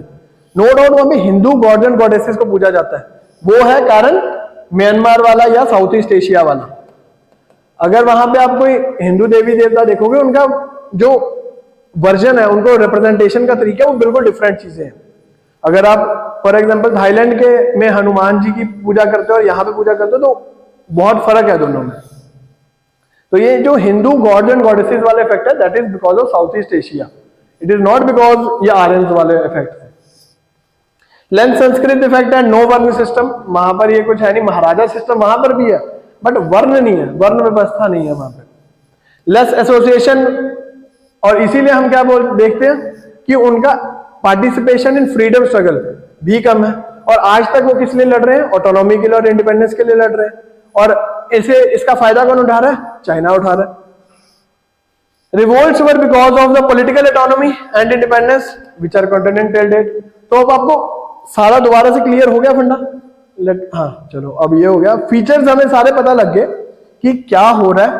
ट्राइबल अपराइजिंग्स, कौन ट्राइबल, एक्चुअल में हम ट्राइबल्स कौन है लोग जिनकी हम बात करना चाहते हैं, और वो क्यों लड़ रहे हैं, और वो किस किस से लड़ रहे हैं, और उसके जो आज तक के इफेक्ट्स हैं वो क्या है। अब इनके कैरेक्टरिस्टिक्स क्या रहेंगे? सबसे पहली बात, ट्राइबल आइडेंटिटी। सबसे पहले वो कौन सा कार्ड खेलते हैं हमने? ट्राइबल आइडेंटिटी वाला, कि हम तो भी ट्राइबल लोग हैं, हमारे साथ इंटरफेयर नहीं करना। और आज तक यही है कैरेक्टरिस्टिक। अगर कहीं भी ट्राइबल रिवोल्ट होती है, ट्राइबल अपराइजिंग होती है, ट्राइबल डिस्टर्बेंसेस होती है, तो उनका क्या है सबसे बड़ा मुद्दा? कि हमारी जो ट्राइब्स हैं, ये ट्राइबल सिस्टम हमारा इतना स्ट्रॉन्ग है, पुराना है, you can not interfere with us. अब neo setup is enemy. Neo का मतलब न्यू। न्यू कौन था? जमींदार, पीजेंट, मनी लेंडर, इनके साथ क्लैशेस वो आज तक चल रहे हैं वो वाले। एंटी एलियन रूल, जहां पे ये न्यू सेटअप नहीं था और कंपनी ने डायरेक्टली इंटरफेयर करने की कोशिश करी, वहां पे एंटी एलियन रूल आ गया। उसके बाद हम देखेंगे ट्राइब्स में ना मसीहा लाइक फिगर्स, बेसिकली वहां पे एक आम इंसान को भगवान बना देते हैं। और वो कौन लोग हैं? जैसे बिरसा मुंडा है। तो for them he is no less than a enlightened human being. जैसे हमारे लिए बुद्ध, अगर हम बुद्ध की बात करते हैं तो बिरसा मुंडा इज अ मसीहा लाइक फिगर। और यहां पर क्या है? फॉरेन कस्टम्स डोमिनेंट, की जहां पे फॉरेन कस्टम्स वर्सेस इनके ट्रेडिशनल राइट्स होते, कल्चर, ट्रेडिशनल कस्टम्स होते थे, तो उनके साथ जो क्लैश हुआ है, तो उसकी वजह से ये सारी हम ट्राइबल अपराइजिंग्स देखेंगे। अब ये लिस्ट दे दी है मैंने सारी, एक बार हम डिफाइन कर लेते हैं। अब जैसे कल भी हमने पीपल्स मूवमेंट पढ़ी है, पीजेंट्स मूवमेंट पढ़ी है, आज हम ट्राइबल पढ़ रहे हैं। आपने ये सारी जगह मैप पे लेके आनी है, लोकेट करके कि कौन सी कहां पर हुई है। उससे क्या होगा? आपको पता लगेगा लड़ाइयां चल कहां पर रही है। जब हमने पीजेंट्स पढ़ी है तो मोस्टली हमें कहां पर दिखी है रिवोल्ट्स? जब हमने पीजेंट रिवोल्ट्स कहां पर देखी है हमें सबसे ज्यादा? सरकार्स में, नॉर्दर्न सरकार्स में, ईस्टर्न कोस्ट में ऊपर वाला, उड़ीसा झारखंड वाला रीजन। और अब ये वाला भी रीजन जब देखेंगे तो ये कहां पर देखेंगे, मेनलैंड वाली साइड पे। तो सबसे पहले हम पढ़ते हैं मेनलैंड ईस्टर्न साइड पे कौन सी चल रही है। एक तो आ गई चौर या जंगल महल, कल भी पढ़ी है जंगल महल। एक्चुअली ये चौर जो है बेसिकली कुछ, अगर हम बंगाली लैंग्वेज में देखें, it is a derogatory word, मतलब कि ज्यादा पसंद करते नहीं है ऑथर, तो बट इसलिए इसको क्या बोलते हैं, जंगल महल की रिवोल्ट भी कहते हैं। अब क्या है कारण इसका, अच्छा उससे पहले देखिए, बैक टू बैक फेमाइन्स है but no setup for providing relief. और रीअकरिंग देखेंगे हम कि ट्राइबल रिवोल्ट्स हो रही है, वो रीअकर करी जा रही है बार बार। 66 से 72 आई, 95 आई, 1815 आई। और अगर हमने वही बात करी थी, अगर फेमाइन्स आते जो ट्राइबल्स के पास राइट होता था, उनकी आदत होती थी कि जाके हंटिंग करें और खाना खाए, बट अब ब्रिटिशर्स ने उस पर भी बैन लगा दिया। तो उस वजह से क्या हुआ, न्यू वर्सेस ओल्ड हो गया। मेन लीडर कौन है, जगन्नाथ सिंह, और 92 में कौन है, दुर्जन सिंह। Dispossessed zamindars and चौर्स। अब ये कौन लोग हैं, डिस्पोजेस्ड, हमने पढ़ा था बाय 1880s कि more than 70-80% of zamindars lost their land. अब ये डिस्पोजेस्ड जमींदार्स कौन हो गए, ओल्ड जमींदार। और नई जमीनें किसको दे दी, न्यू जमींदारों को। अब ये ओल्ड जमींदार बेचारा मर गया, लैंड तो चली गई, इसके पास कुछ पैसा था, इसने कुछ पीजेंट्स इकट्ठे करे और न्यू जमींदार के साथ लड़ा दिए, और यहीं से क्या निकल जाती है, अपराइजिंग्स। अगली है पहाड़ी, बिहार, झारखंड, वेस्ट बंगाल वाले रीजन में, in core region because of outsider effect, कि बंगाल वाले रीजन में बंगाली जो है वो झारखंड और उड़ीसा वाले रीजन में आए, क्लैश हुआ और जाके रिवोल्ट हो गया। क्योंकि आउटसाइडर्स किसकी पॉलिसी लेके आ रहे हैं, कंपनी की, कंपनी के हिसाब से टैक्स लेना है, क्योंकि उन्होंने भी आगे कंपनी को ही देना। अब अगर उन्होंने इजारेदारी करा हुआ है, इजारेदारी सिस्टम करा हुआ है उन्होंने अगर, तो दैट मीन्स उनको एक लमसम अमाउंट देना ही देना है, उसके बाद अपना प्रॉफिट भी कमाना है। और जब बैटिंग हो रही होती थी तो उसमें हीट ऑफ द मोमेंट में वो क्या कहते थे कि नहीं, आप बोलते हो 100, मैं आपको 200 यूनिट दूंगा इसमें से, वो कहता ठीक है, हमें तो 200 से मतलब है। 200 के ऊपर से वो 300 कमाता था, 100 अपने पास प्रॉफिट रखता था, 200 वहां पे देता था और उसमें से कमीशन लेता था। तो इस चक्कर में क्या होगा, जो न्यू सेटअप होगा वो एक्सप्लॉयटेशन बहुत ज्यादा करेगा। नेक्स्ट इज कोल मुटनी, कहां पर हो रही है, छोटा नागपुर में। ये वाला रीजन तो बहुत जरूरी है, छोटा नागपुर प्लेट्यू, इसी की वजह से ही तो मगधा एम्पायर बढ़ा, इसी की वजह से तो आयरन एज आई है basically. Interference of outsiders and oppressive taxes and main leader is Buddho Bhagat. British learn from Vietnam war and introduce new setup for, अब हमने वर्ल्ड हिस्ट्री में पढ़ा था वियतनाम वॉर में इंग्लैंड जो है हार गया था, एक्चुअल में हार गया था, वो बाद में कवर अप कर देता है कि नहीं जी हम हारे नहीं, नॉर्थ साउथ में जब डिवीजन हो गया था तो हार गया था। तो यहां पर भी इतना डेंस फॉरेस्ट था, इसलिए यहां से बचने के लिए कंपनी खुद बाहर निकल जाती है और आउटसाइडर्स को यहां पे भेज देती है अपने पपेट्स बना के। अब यहां पे हो and Munda, Munda is a language, हो इज अ ग्रुप। तो हो एंड मुंडा जो है ये यहां पर है झारखंड में, अगेन एंट्री ऑफ आउटसाइडर्स, और इसमें जो सबसे इंपॉर्टेंट अपराइजिंग रही वो उलगुलान वाली होगी। तो अगर हमें कभी पूछे कि उलगुलान जो है ये कौन सी अपराइजिंग के साथ एसोसिएटेड है, तो दैट इज हो एंड मुंडा वाली के साथ। और इसमें मेन लीडर कौन है, बिरसा मुंडा। अब यहां से 3-4 उठानी है आपने ट्राइबल रिवोल्ट्स, अगर कभी ट्राइबल रिवोल्ट्स को आपको एक्सप्लेन करना पड़ जाए, 3-4 उठाई, 2-3 नाम लिखे और जिसमें बिरसा मुंडा किसी भी हालत में छोड़ना नहीं है। अगर आप ट्राइबल रिवोल्ट्स की बात बिना बिरसा मुंडा के करके, दैट मीन 0 आपकी बात है। संथाल अपराइजिंग, अब ये देखो, ये इसका पीरियड देखो 55 to 60, ये कौन सी वाली रिवोल्ट के साथ चल रही है पैरेलल, रिवोल्ट ऑफ 1857 के साथ में। कहां पर हुई है, राजमहल हिल्स, बिहार में। आउटसाइडर्स एंड ऑपरेसिव टैक्सेस, और इसके लीडर्स कौन है, सिद्धू एंड कान्हू। और एक कुछ टाइम तक इन्होंने अपना जो ये वाला राजमहल हिल्स वाला एरिया को ऑटोनॉमस भी डिक्लेयर कर दिया, इंडिपेंडेंट भी डिक्लेयर कर दिया, बिकॉज इस टाइम पे जो ब्रिटिशर्स है वो और रिवोल्ट ऑफ 1857 में बिजी थे, तो इसलिए इस टाइम में वो अपना ऑटोनॉमस या इंडिपेंडेंट क्रिएट कर देते हैं, बट अल्टीमेटली जो कंपनी है क्रश कर देती है। Next is Khond uprising, Orissa वाले साइड पे, और चक्र बिसोई एंड घुमसार कालहांडी, ये 2 मेन लीडर्स हैं अगेंस्ट ह्यूमन सैक्रिफाइसेस। यहां पर ये बहुत इंपॉर्टेंट पॉइंट है आपका कि खोंड अपराइजिंग हुई क्यों। यहां पर इस ट्राइबल ग्रुप में एक कस्टम था कि इंसान की बलि देना। अब ब्रिटिशर्स ने इसको बंद कर दिया और ये इनको क्या लगा कि ये हमारे कस्टम्स पे अटैक है, तो इस वजह से क्या हुआ, अपना इनका रिवोल्ट होगी। एंड दिस दे रीअपीयर्ड इन 1914। ये ह्यूमन फ्रीडम स्ट्रगल के टाइम पर भी ये दोबारा से आते हैं एक बार। तो आपने वही है, देखो नाम, एरिया एंड इम्पोर्टेंट लीडर। और अगर उसका कोई बहुत ही एक्सक्लूसिव सा रीजन है, जैसे अब ये खोंड अपराइजिंग है ह्यूमन सेक्रीफाइस की वजह से, बाकी सारे तो आपको पता है कि आउटसाइडर होंगे या न्यू और ओल्ड होगा या इकोनॉमिक पॉलिसी होगी, तो यही सिस्टम होगा, या डिस्पोजेस्ड जमींदार या फिर ट्राइबल चीफ्स होंगे। बट आपने अगर किसी का कोई बहुत एक्सक्लूसिव चीज हो जाती है ना, तो वो जरूर याद रखनी है आपने। अब ये आगे भील, कोली और रमोसी, ये आगे कौन से आपके, देखो वो हमने पढ़े, ये वाले हमने पढ़ी थी पहले ये वाली रीजन की, अब हम पढ़ेंगे इस वाले रीजन की, और थर्ड पोर्शन में हम पढ़ेंगे नॉर्थ ईस्ट वालों की। भील्स वेस्टर्न घाट्स में हुई, here different relation with kings. अब देखो ये वाला रीजन है बहुत प्रोडक्टिव, यहां पर अगर कोई रिवोल्ट करेगा तो उसे गोलियों से मार देंगे। बट ये वाला रीजन इतना प्रोडक्टिव नहीं है, but it is strategically very important. क्यों? कोस्ट लाइन, सारी कोस्ट लाइन गुजरात से लेके एंड तक यहाँ पे कोस्ट लाइन है। तो यहाँ पे फालतू के पंगे नहीं लेने कंपनी ने, यहाँ पे जितना हो सकेगा रिकंसिलेटरी पॉलिसी करेगी और ट्रीटी करेगी और बिठा के उनको खुश करके अपना जो प्रॉफिट कमाते रहेंगे। Here different relation with king and control the passes of north and Deccan, not productive and hence not harsh company rule। अगर कोई ट्राइबल ग्रुप कहता था कि नहीं जी हमारा तो रीति रिवाज ये है यहाँ पे, वो कहते थे कर लो, लेकिन अगर मेरा यहाँ से माल निकल रहा है उसको नहीं रोकना। वो कहते ठीक है तुम हमारी बात मानो, हम तुम्हारी बात मानेंगे end game over. But eastern side में नहीं वो ये कर रहे, क्योंकि वहां का जो जमींदार है, वहां का जो पीजेंट है, वहां का जो ट्राइबल चीफ है, अगर उसको कभी भी मौका लगा, वो पावरफुल इतना है क्योंकि बंगाल के पास में है, तो वो पावरफुल इतना है कि कल को रिवोल्ट करेगा और शायद हमसे ना रोका जाए। सॉरी, प्रोडक्टिव कैसे, क्या प्रोडक्शन है वहां पे? वहां पे कोई आयरन और तब तक मिला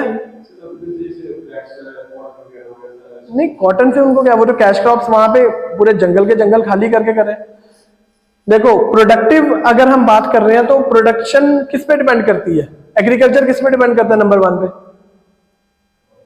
सॉइल पे। सॉइल फर्टिलिटी किस पे डिपेंड करती है? पानी पे। और आप बताओ साउथ में कोई पेरिनियल रिवर है? नहीं है, सीजनल रिवर है, बारिश ना हुई तो सब खत्म गेम। नॉर्थ में क्या है, वहां पे पेरिनियल है, बारिश हो ना हो, नो डाउट कम ज्यादा पानी होता रहेगा, बट हाँ नहीं सारे गंगा यमुना बेसिन नहीं, वहां पे आयरन है, कोल है, स्टील वहां से निकल रहा है, सारा रिसोर्स निकल रहा है वहां पे। और ये वेस्टर्न घाट्स देखोगे सारे वही है, पहाड़ है। अब तो नो डाउट पासिस बन गए हैं, बट तब थोड़ा ना पासिस का पता है, अब तो पूरा पहाड़ थोड़ा ना पार करके जाएगा ट्रक। अब तो ट्रक को क्या है, पासिस है वहां पे, वेस्टर्न घाट्स और ईस्टर्न घाट्स में। और ईस्टर्न घाट्स में कम पासिस है as compare to western ghats. उसका कारण यही है कि western ghats are used, western वाला जो पोर्शन है वो हमारा ट्रेड के लिए ज्यादा यूज हो रहा है, नॉट फॉर प्रोडक्शन। ईस्ट जो है हमारा प्रोडक्शन के लिए ज्यादा यूज हो रहा है, नॉट फॉर ट्रेड। क्योंकि अगर किसी ने, यूरोप ने ट्रेड करना है, अरब्स ने ट्रेड करना है, अफ्रीका ने ट्रेड करना है, अमेरिका ने ट्रेड करना है, तो वो सबसे पहले कहां पर आएगा? यहां पर। वो कोई भी ऐसे जाके यहां पर तो जाएगा नहीं। यहां से रॉ मटेरियल निकल रहा है, यहां से उसकी ट्रांसफर हो रही है। तो प्रोडक्शन के बेस पे, और उस टाइम पर इतनी ज्यादा एडवांसमेंट ऑफ टेक्नोलॉजी नहीं है, ठीक है। तो वहां से कॉफी निकल रही है, वहां से टी भी वहां से चाइना से ले रहे हैं, वो उनको कोई लेना देना नहीं है। कुछ हद तक स्पाइसेस निकल रहे हैं, तो प्रोडक्शन नहीं है वहां पे, पहाड़ है, ठीक है। तो भील्स अब कहते हैं कि नहीं, ब्रिटिशर्स को कहते हैं कि हमारे साथ थोड़ी सी कंसिलेटरी रखो, अब हमारी बात मानो, हम आपकी बात मानेंगे, 50-50 गेम करके गेम खत्म। Main leader is Govind Guru, second is Koli uprising, ये भील के पास ही है एरिया, ये भी वेस्टर्न घाट्स में ही है। Important trading route, and Britishers जो है वो लेना चाहते थे बट कोलीज देते नहीं थे, क्लैश हुआ दोनों का और अल्टीमेटली कंपनी जीती, बट फिर भी इनको एक इनका रिस्पेक्टेबल पोजीशन दी गई है। Next is Ramosi uprising and they were the soldiers of Marathas. अब आप बताओ ये क्यों मराठा सोल्जर्स थे, ये मराठा आर्मी में सैनिक थे। अब इन्होंने क्यों रिवोल्ट करी होगी? कल हमने 3-4 पढ़े हैं इनके। हाँ, डिसबैंडेड आर्मी।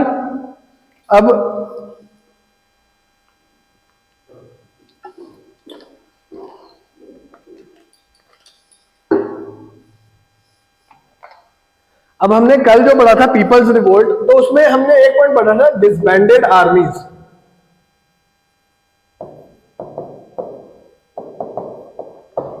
जो आर्मी, जो पुराने सोल्जर्स थे, ट्रेडिशनल सोल्जर्स है, वो उनको अनएम्प्लॉयड हो गए।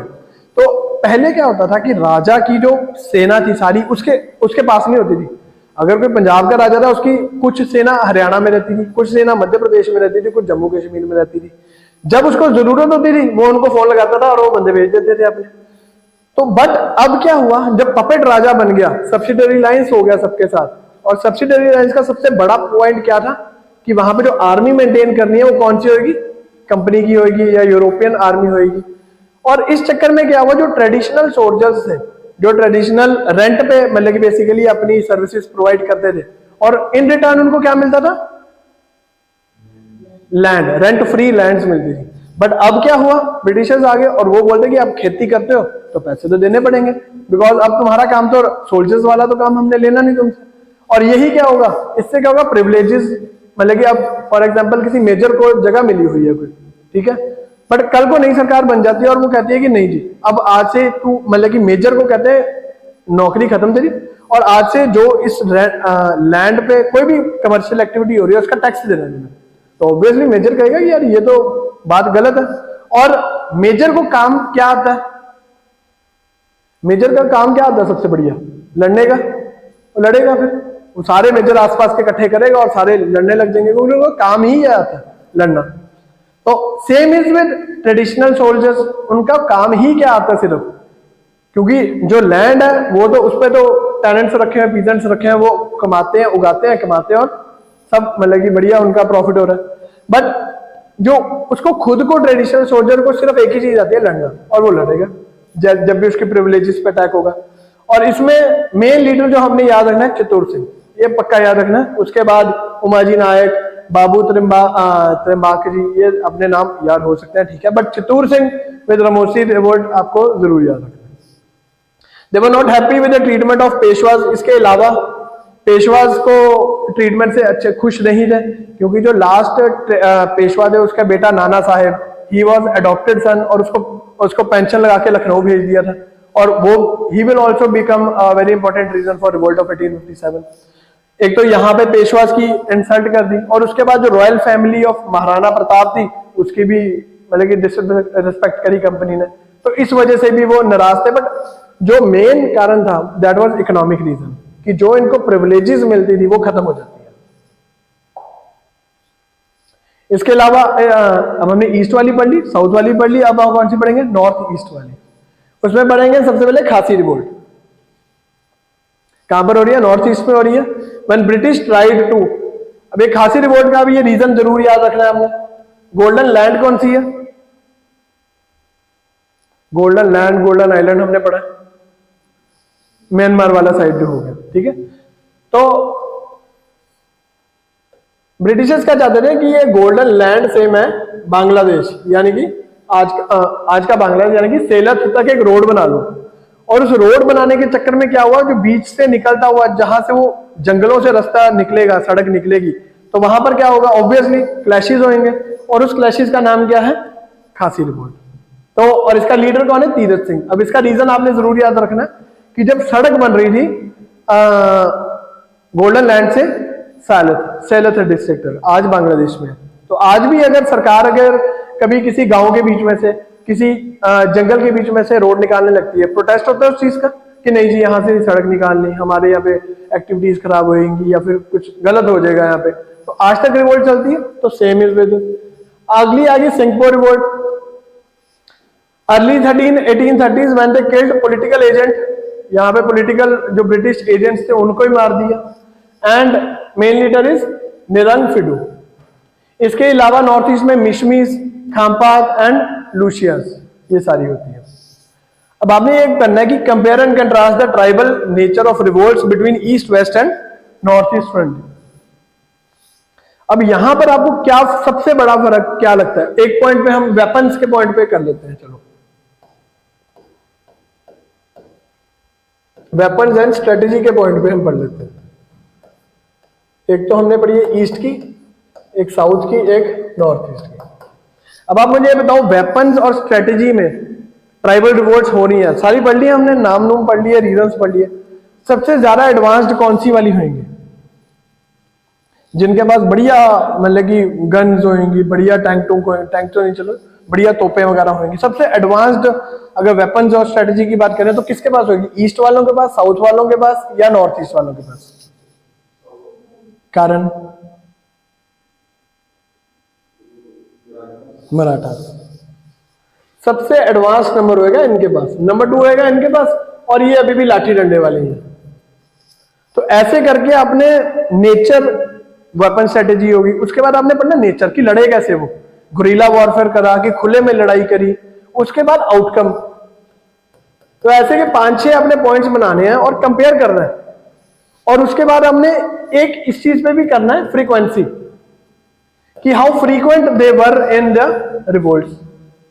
अब अगर तो किसी का बहुत ही लोकलाइज्ड अपना वो है रीजन है तो वो जल्दी सॉल्व हो जाएगा, जल्दी रिवोल्ट खत्म हो जाएगी। बट अगर किसी का कोई बहुत बड़ा कोई इशू है तो वो बहुत ज्यादा टाइम लेगा। तो ऐसे 5-6 पॉइंट्स बना के आपने ये तीनों अलग अलग करके उसको कंपेयर एंड कंट्रास्ट करना। क्योंकि यूपीएससी सिविल सर्विसेज में आपसे कभी नहीं पूछेगा वो कि ये खासी रिवोल्ट, सिंहपुर रिवोल्ट कहां पर हुई, कौन लीडर है इसका, ठीक है, मैच द फॉलोइंग में मैक्सिमम आ जाएगा। वहां पे वो यही पूछेगा कंपेयर करो भी, बताओ कि ईस्ट वेस्ट नॉर्थ ईस्ट में इनमें बताओ क्या फर्क क्या है सब में। रिवोल्ट तो हो रही है बट अलग अलग क्यों हो रही है? तो ये जरूर अब 5-6 पॉइंट्स का बना के ना, और पॉइंट फॉर्म में लिखना है इसको, बुलेट्स फॉर्म में लिखना है।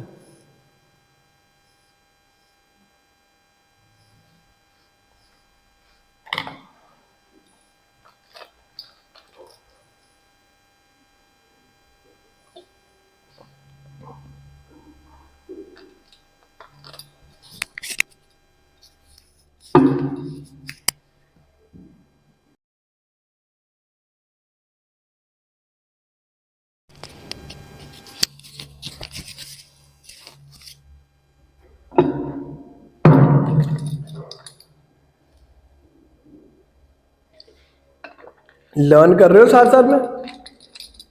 कर रहे हो लर्न साथ साथ में सारे? हाँ जी, लर्निंग चल रही है साथ में कि बस कहानी सुन के? वही मैं हमेशा जो बोलता हूँ, कहानी सुननी बहुत अच्छी लगती है वैसे, बट फायदा नहीं है। यूपी का भी सिविल सर्विसेज निकल गया, हाँ हरियाणा का भी निकल गया। तो उस दिन भी बात करी थी, भरना जरूर, चाहे डिग्री है नहीं है कोई बात नहीं, क्योंकि हम आपने कौन सा यूपी और हरियाणा में जाके करना है कुछ है। अब मतलब कि प्राइम तो टारगेट हमारा पंजाब का ही है या यूपीएससी है। चलो यूपीएससी में कैडर अलग मिल गया वो अलग बात है, बट पेपर जरूर देने जाना, उससे आपका मतलब कि और सभी एग्जामिनेशन की ना तैयारी अच्छी हो जाती है। चलो अब हमारा जो नेक्स्ट टॉपिक है रिवोल्ट ऑफ 1857, क्योंकि हमने पहले बात करी थी कि जो हम पढ़ेंगे that will be 1600 to 1857 till 1947। तो ये हमारा ब्रेक इवन पॉइंट आ गया। रिवोल्ट ऑफ 1857 की सबसे बड़ी जो पहली घटना हुई जिसमें कुछ हद तक इंडिया जो है involve as a nation involve हुआ। अब तक तो क्या प्राइसिंग हमने देखी कि अगर इतना सा उड़ीसा है तो यहां से एक राजा उठता है, वो अपनी प्राइसिंग कर देते, यहां से उठता है, यहां से उठता है, यहां से उठता है, तो बड़े राजे इकट्ठे हो जाते हैं। बट इस बार पहली बार ऐसा हुआ कि एक कुछ हद तक हमें दोबारा से बाइंडिंग दिखने शुरू हुई, और उसका सबसे बड़ा टेस्टिमनी क्या है? When they declare Bahadur Shah Zafar यानी कि Bahadur Shah 2 as the Hindustan of India, oh sorry badshah of Hindustan. तो ये वाला एग्जाम जब उन्होंने ये करा ना, इसका मतलब कि अब सब इकट्ठे होने को तैयार हैं, दोबारा से एक बड़ा एम्पायर बनने की कोशिश करेंगे सारे। तो इससे हमें पता लगेगा नेशनल यूनिटी, नेशनलिज्म वाली बात निकलेगी, जो राजा राम मोहन रॉय, हेनरी विवेन डरेजियो, ईश्वर चंद्र विद्यासागर, ये सारे कहते कहते थक गए कि नेशनैलिटी की बात करो, सिर्फ अपनी अपनी बात ना करो। सो रिवोल्ट ऑफ 1857 को हम जो हमें सबसे ज्यादा किस चीज से पता लगता है कि मंगल पांडे वाला इंसिडेंट हुआ। बट इज इट पॉसिबल कि अगर सिर्फ मंगल पांडे वाला incident he was the prime cause of revolt of 1857? पूरे देश की बात हम कर रहे हैं तो एक छोटे से इंसिडेंट से तो कुछ होने नहीं वाला। जैसे वर्ल्ड वॉर 2 भी है तो उसमें सारे रीजंस थे, बट इमीडिएट रीजन क्या था? World war 1 sorry, assassination of archduke Ferdinand वाले की, जो गोली मार देते हैं उसको। तो इमीडिएट रीजन होता है हमेशा। सबसे पहले एक इकोनॉमिक रीजन होता है, इकोनॉमिक रीजन की वजह से पॉलिटिकल रीजन बनता है, पॉलिटिकल की वजह से सोशल और रिलीजियस बनता है, और रिलीजियस पे ये सारा एक बारूद तैयार हो जाता है बेसिकली। एक वो बारूद तैयार हो गया, ये डेटोनेटर लगा हुआ है, इसमें बटन जैसे ही लगेगा बम फट जाएगा। और वो बम फटता है कब? मंगल पांडे पे। मंगल पांडे हमने ये याद करा, बट एक्चुअल में ये वाला। अब हम पढ़ते हैं रिवोल्ट। अब वही अलग दोबारा से बोल रहा हूं कि रिवोल्ट ऑफ 1857 पढ़ रहे हैं हम इसको रेवोल्यूशन ऑफ 1857, मूवमेंट ऑफ 1857 या फिर इंडिपेंडेंस स्ट्रगल क्यों नहीं कह रहे इसको? देखो, रिवोल्ट क्या चीज होती है? अटेम्प्ट, ठीक है। अब ये जो अटेम्प्ट है, कोशिश है, ये किसी भी चीज की हो सकती है। अगर आप कोई भी चीज को चेंज करना या फिर उसमें उसको बिल्कुल ही खत्म करना चाहते हो तो स्टार्टिंग आपके यहां से होगी अटेम्प्ट से, ठीक है। अब उसके दो तरीके हैं, या तो वो रेवोल्यूशन में कन्वर्ट हो सकता है या वो मूवमेंट में कन्वर्ट हो सकता है। मूवमेंट का मतलब क्या? जब you are wanting to change revive या फिर रिफॉर्म द थिंग। ये revive reform will be a better word. Movement कब बनेगी? जब आप रिफॉर्म करना चाहोगे किसी चीज को। अगर फॉर एग्जांपल हिंदुइज्म की बात कर रहे हैं हम, रिलीजियस रिफॉर्म मूवमेंट चल रही थी। अब राजा राम मोहन रॉय ने ये नहीं बोला कभी कि हिंदुइज्म को खत्म कर दो और नया रिलीजन सेटअप कर दो या फिर ये कर दो वो कर दो। ही सेड इसे रिफॉर्म करो, इसमें से जो करप्ट प्रैक्टिसेस है उसे निकालो और अच्छी प्रैक्टिसेस ऐड करो इसमें। बट रेवोल्यूशन क्या था? 6th century. वो कहते थे ये जो वैदिक कल्चर है इसको खत्म कर दो। कौन कहता था 6th सेंचुरी BCE में? किसने बोला ये? That was a revolution. 6th century BCE में ऐसा क्या रेवोल्यूशन आया था रिलीजन का? बुद्धिज्म जैनिज्म पढ़ा था हमने, छोड़ ही दिया उन्होंने हिंदुइज्म को। तो रिलीजियस मूवमेंट्स, अब एक रिवोल्ट चली, एक दो लोग निकले कि जिन्होंने बोला कि नहीं जी हमने कुछ चेंज करना है, ठीक है। एक बोलता कि नहीं यार चेंज कर दो, उसमें चेंज का मतलब रिफॉर्म कर दो, एग्जिस्टिंग ऑर्डर यही रहेगा, राजा राजा ही रहेगा और जो उसका मंत्री है मंत्री रहेगा, लेकिन उनकी आदतों में चेंज कर दो। लेकिन रेवोल्यूशन कहता नहीं, राजा भी चेंज करो, उसके मंत्री भी चेंज कर दो, उसकी प्रजा भी चेंज कर दो। Like French revolution, American revolution की सब कुछ चेंज ही कर दो सारा। बट मूवमेंट क्या बनी? ये वाली। बट ना ही रिवोल्ट ऑफ 1857 एक मूवमेंट बन पाई, कारण लोग ही नहीं जुड़े इसके साथ, और ना ही एक रेवोल्यूशन बन पाई, क्योंकि अगर ये चाहते, अगर ये कह रहे थे ठीक है हम इसको ब्रिटिश राज को खत्म कर रहे हैं, तो व्हाट नेक्स्ट? अगर ब्रिटिश राज खत्म हो गया चलो ठीक है मान ली बात, उसके बाद क्या? किसी को भी नहीं कुछ पता। तो नाइदर इट को develop into a movement, neither it को develop into a revolution, because यहां पे मूवमेंट के लिए क्या चाहिए? मासिस की सपोर्ट चाहिए, बट मासिस तो लोग आए नहीं। नाना साहेब का अपना वेस्टेड इंटरेस्ट, रानी लक्ष्मीबाई का अपना वेस्टेड इंटरेस्ट, उसके बाद कुंवर सिंह का अपना, मौलवी अहमदुल्ला का अपना, दिल्ली में जो सेपॉयज हैं उनके अपने, बहादुर शाह जफर को तो जस्ट एक आगे रखा हुआ था उन्होंने। तो फॉर दैट मैटर अगर नाना साहेब अपनी पेंशन के लिए लड़ रहा है और ब्रिटिशर्स ने बोले ठीक है तेरी पेंशन दे दी, तो वो पीछे हट गया, यानी कि मासिस की सपोर्ट ही नहीं है। दूसरी बात, जो ये मिडिल क्लास था जो बहुत ही ज्यादा लॉयल हो गया था ब्रिटिशर्स के, उसने पार्टिसिपेट नहीं करा। Punjab, Gujarat, Rajput, Nepal, north east, no participation, कोई आया ही नहीं। रादर इन्होंने तो हेल्प करी कंपनी की to fight against the revolt of 1857, rebels of revolt of 1857। और जो इसके लीडर्स थे भी उनको धीरे धीरे कंपनी ने उनका लॉलीपॉप पकड़ाया और बोला जाओ यहां से, लीडर ही नहीं बचा, तो लीडर लेस रिवोल्ट होगी ये सारी। और लीडर लेस रिवोल्ट तो कभी पॉसिबल है ही नहीं unless you have a common identity. If you talk about Mahatma Gandhi jail में चले जाते थे, बट वो उनके पीछे से मूवमेंट चलती रहती थी। ये तो है नहीं कि महात्मा गांधी जेल गए और मूवमेंट खराब होगी, ठीक है, नो डाउट उसमें कुछ वेरिएशन हो जाते थे, बट मूवमेंट तो चलती थी। बट इसमें क्या हुआ, लीडर्स का कोई एक यूनिफाइड गोल ही नहीं था, उनका सिर्फ और सिर्फ एक ही यूनिफाइड गोल था, क्या था? The unifying feature of all the parties was, बताओ अगर एक फीचर अगर हम कहें कि एक फीचर है ऐसा जो सबके लिए कॉमन था, जिसके लिए वो लड़ रहे थे, वो क्या था? नहीं, मतलब पर्टिकुलर नहीं है, जनरल सा चीज है, ओल्ड पोजीशन, या फिर अगर इसको कहें हेट्रेड फॉर फॉरेन रूल। और जैसे ये हेट्रेड खत्म होएगी, इनका यूनिफाइंग फीचर खत्म। So the only unifying feature for throughout this revolt of 1857 was hatred for the British empire, for the company rule basically. अभी हम ब्रिटिश एम्पायर इसलिए नहीं बोल रहे, कंपनी चल रही है अभी तक, इसके बाद ही चेंज होगा। तो ये है रिवोल्ट ऑफ 1857, सबसे इजीएस्ट और सबसे इंपॉर्टेंट यही एक टॉपिक है आपके लिए समझना। उसके लिए सबसे पहले आपको ये समझना है कि रिवोल्ट ही क्यों बोल रहे हैं, हम इसको मूवमेंट या रेवोल्यूशन क्यों नहीं बोल रहे, क्योंकि क्वेश्चन यही आएगा आपको कि रिवोल्ट है भी है ये नहीं। कई बोलते हैं ये सेपोया म्यूटिनी है कि कुछ 10-12 सैनिक इकट्ठे हुए बेचारा, उनको क्योंकि उनकी एक्सप्लॉयटेशन बहुत हो रही थी, लड़ना आता है उनको और उन्होंने लड़ने निकल गए। 2-4 उन्होंने लीडर पकड़े, जमींदार जो बेचारे डिस्पोजेस जमींदार थे उनको आगे लिया, पीजेंट्स को आगे लिया और चल पड़े लड़ने।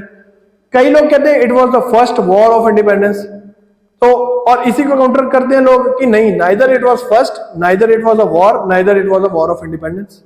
सो बड़ा ही एक अलग सा व्यू है।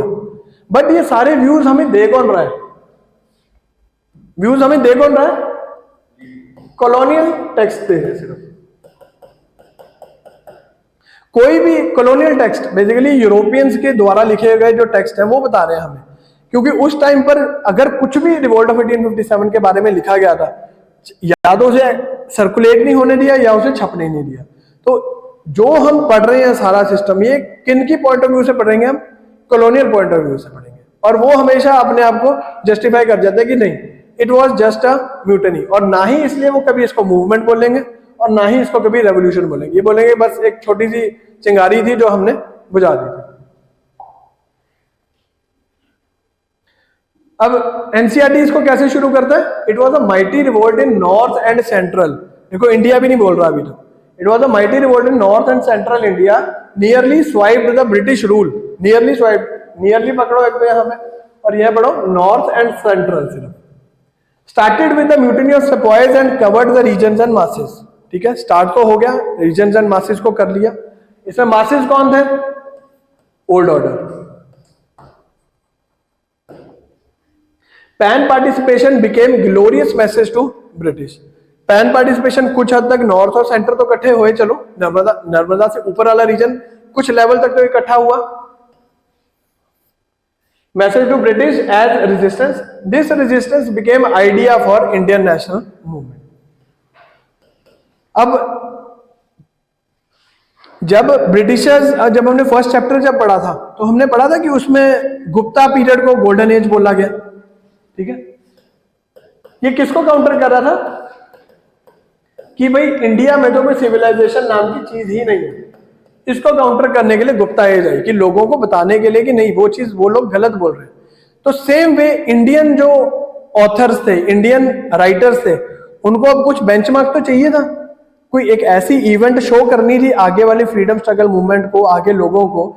आज तक लोग रानी लक्ष्मीबाई का नाम गुनगाते हैं कि जब भी नेशनल मूवमेंट की बात हो रही है। तो नेक्स्ट जनरेशन को ये बताने के लिए कि नहीं, हम तो काफी टाइम से लड़ रहे हैं, तो you also have to fight. तो उसके लिए एक बेंचमार्क इवेंट चाहिए हमें, और उस बेंचमार्क इवेंट को और रिवोल्ट ऑफ 1857 को वो बेंचमार्क इवेंट बना के शो करा गया। जस्ट लाइक गुप्ता पीरियड को गोल्डन एज बना के शो करा गया कि नहीं, हमारी सिविलाइजेशन बहुत स्ट्रांग थी, वैसे ही इंडियन नेशनल फ्रीडम स्ट्रगल को की जो बेंचमार्क बना वो क्या बना? Revolt of 1857 just to show कि हम इकट्ठे हो सकते हैं, हम लड़ सकते हैं और हम शायद जीत भी सकते हैं। ठीक है, तो ये बिल्कुल एनसीईआरटी की लाइंस है। अगर आप ये लिख दोगे, इससे ऊपर देखो वर्ड्स नहीं मिलने आपको कहीं पे, कोई जरूरत नहीं है बहुत एक्सटेंसिव बुक्स में जाने की। एक बिल्कुल 200-300 पेज की बुक होती है एनसीईआरटी, और उसी में आपका बढ़िया आपको फैक्ट्स भी मिलेंगे, आपको राइटिंग मटेरियल भी मिलेगा, और बहुत कम लोग होंगे जो ये लिखेंगे। अब अगर आप वो पूछोगे ब्रिटिश इंपीरियलिज्म की बात करेंगे, वो इकोनॉमिक इंपीरियलिज्म की अगर आप बात करोगे ना, तो एक क्वेश्चन आपको मिलेगा सबसे पहले एक हेडिंग, जो 10 बच्चे अगर एक आंसर को लिखेंगे उसमें 8 वही लिखेंगे, history of phase of mercantile phase, phase of subordinate union, phase of subordinate isolation, phase of federation. 8 लोग यही लिखेंगे, और जब चेकर भी होगा ना, उस चेक करने वाला उस बोलेगा ठीक है चलो 10 में से 5 नंबर दिए। बट अगर एनसीईआरटी ने उस चीज को कुछ डिफरेंट तरीके से पेश करा ना, और आप वो लिखोगे तो उसको यूनिक चीज ही पसंद आनी है। अब आपके सामने भी 10 पेपर्स बने और 8 में एक ही चीज लिखी, आप बोलोगे ठीक है चलो 10 में से 5 दिए, बट वो 2 नंबर की गेम ही जो है ना, वो हमने खेलनी है, वो यहीं से निकलेगी। आपको यूनिक सोर्स उठाना पड़ेगा, और यूनिक सोर्स भी और सही भी उठाना पड़ेगा, और उस पर भी हम हिट एंड ट्रायल तो कर नहीं सकते, एक्सपेरिमेंट कर नहीं सकते। इसलिए NCERTs are the perfect source, क्योंकि एनसीईआरटी को कोई चैलेंज नहीं है। अब एनसीईआरटी वो चीज है जो बेसिकली सरकार आपके दिमाग में डालना चाहती है। इसीलिए education is considered to be a most important and most dangerous political weapon also. ठीक है, बड़े दंगे हो जाते हैं कि बुक में ये लिख दिया, वो लिख दिया, फलाना। तो बट ये है कि ओवर द टाइम जो आपके दिमाग में मेंटालिटी बनती है वो बहुत इंपॉर्टेंट है, और वो सिर्फ और सिर्फ एजुकेशन से ही बन सकती है।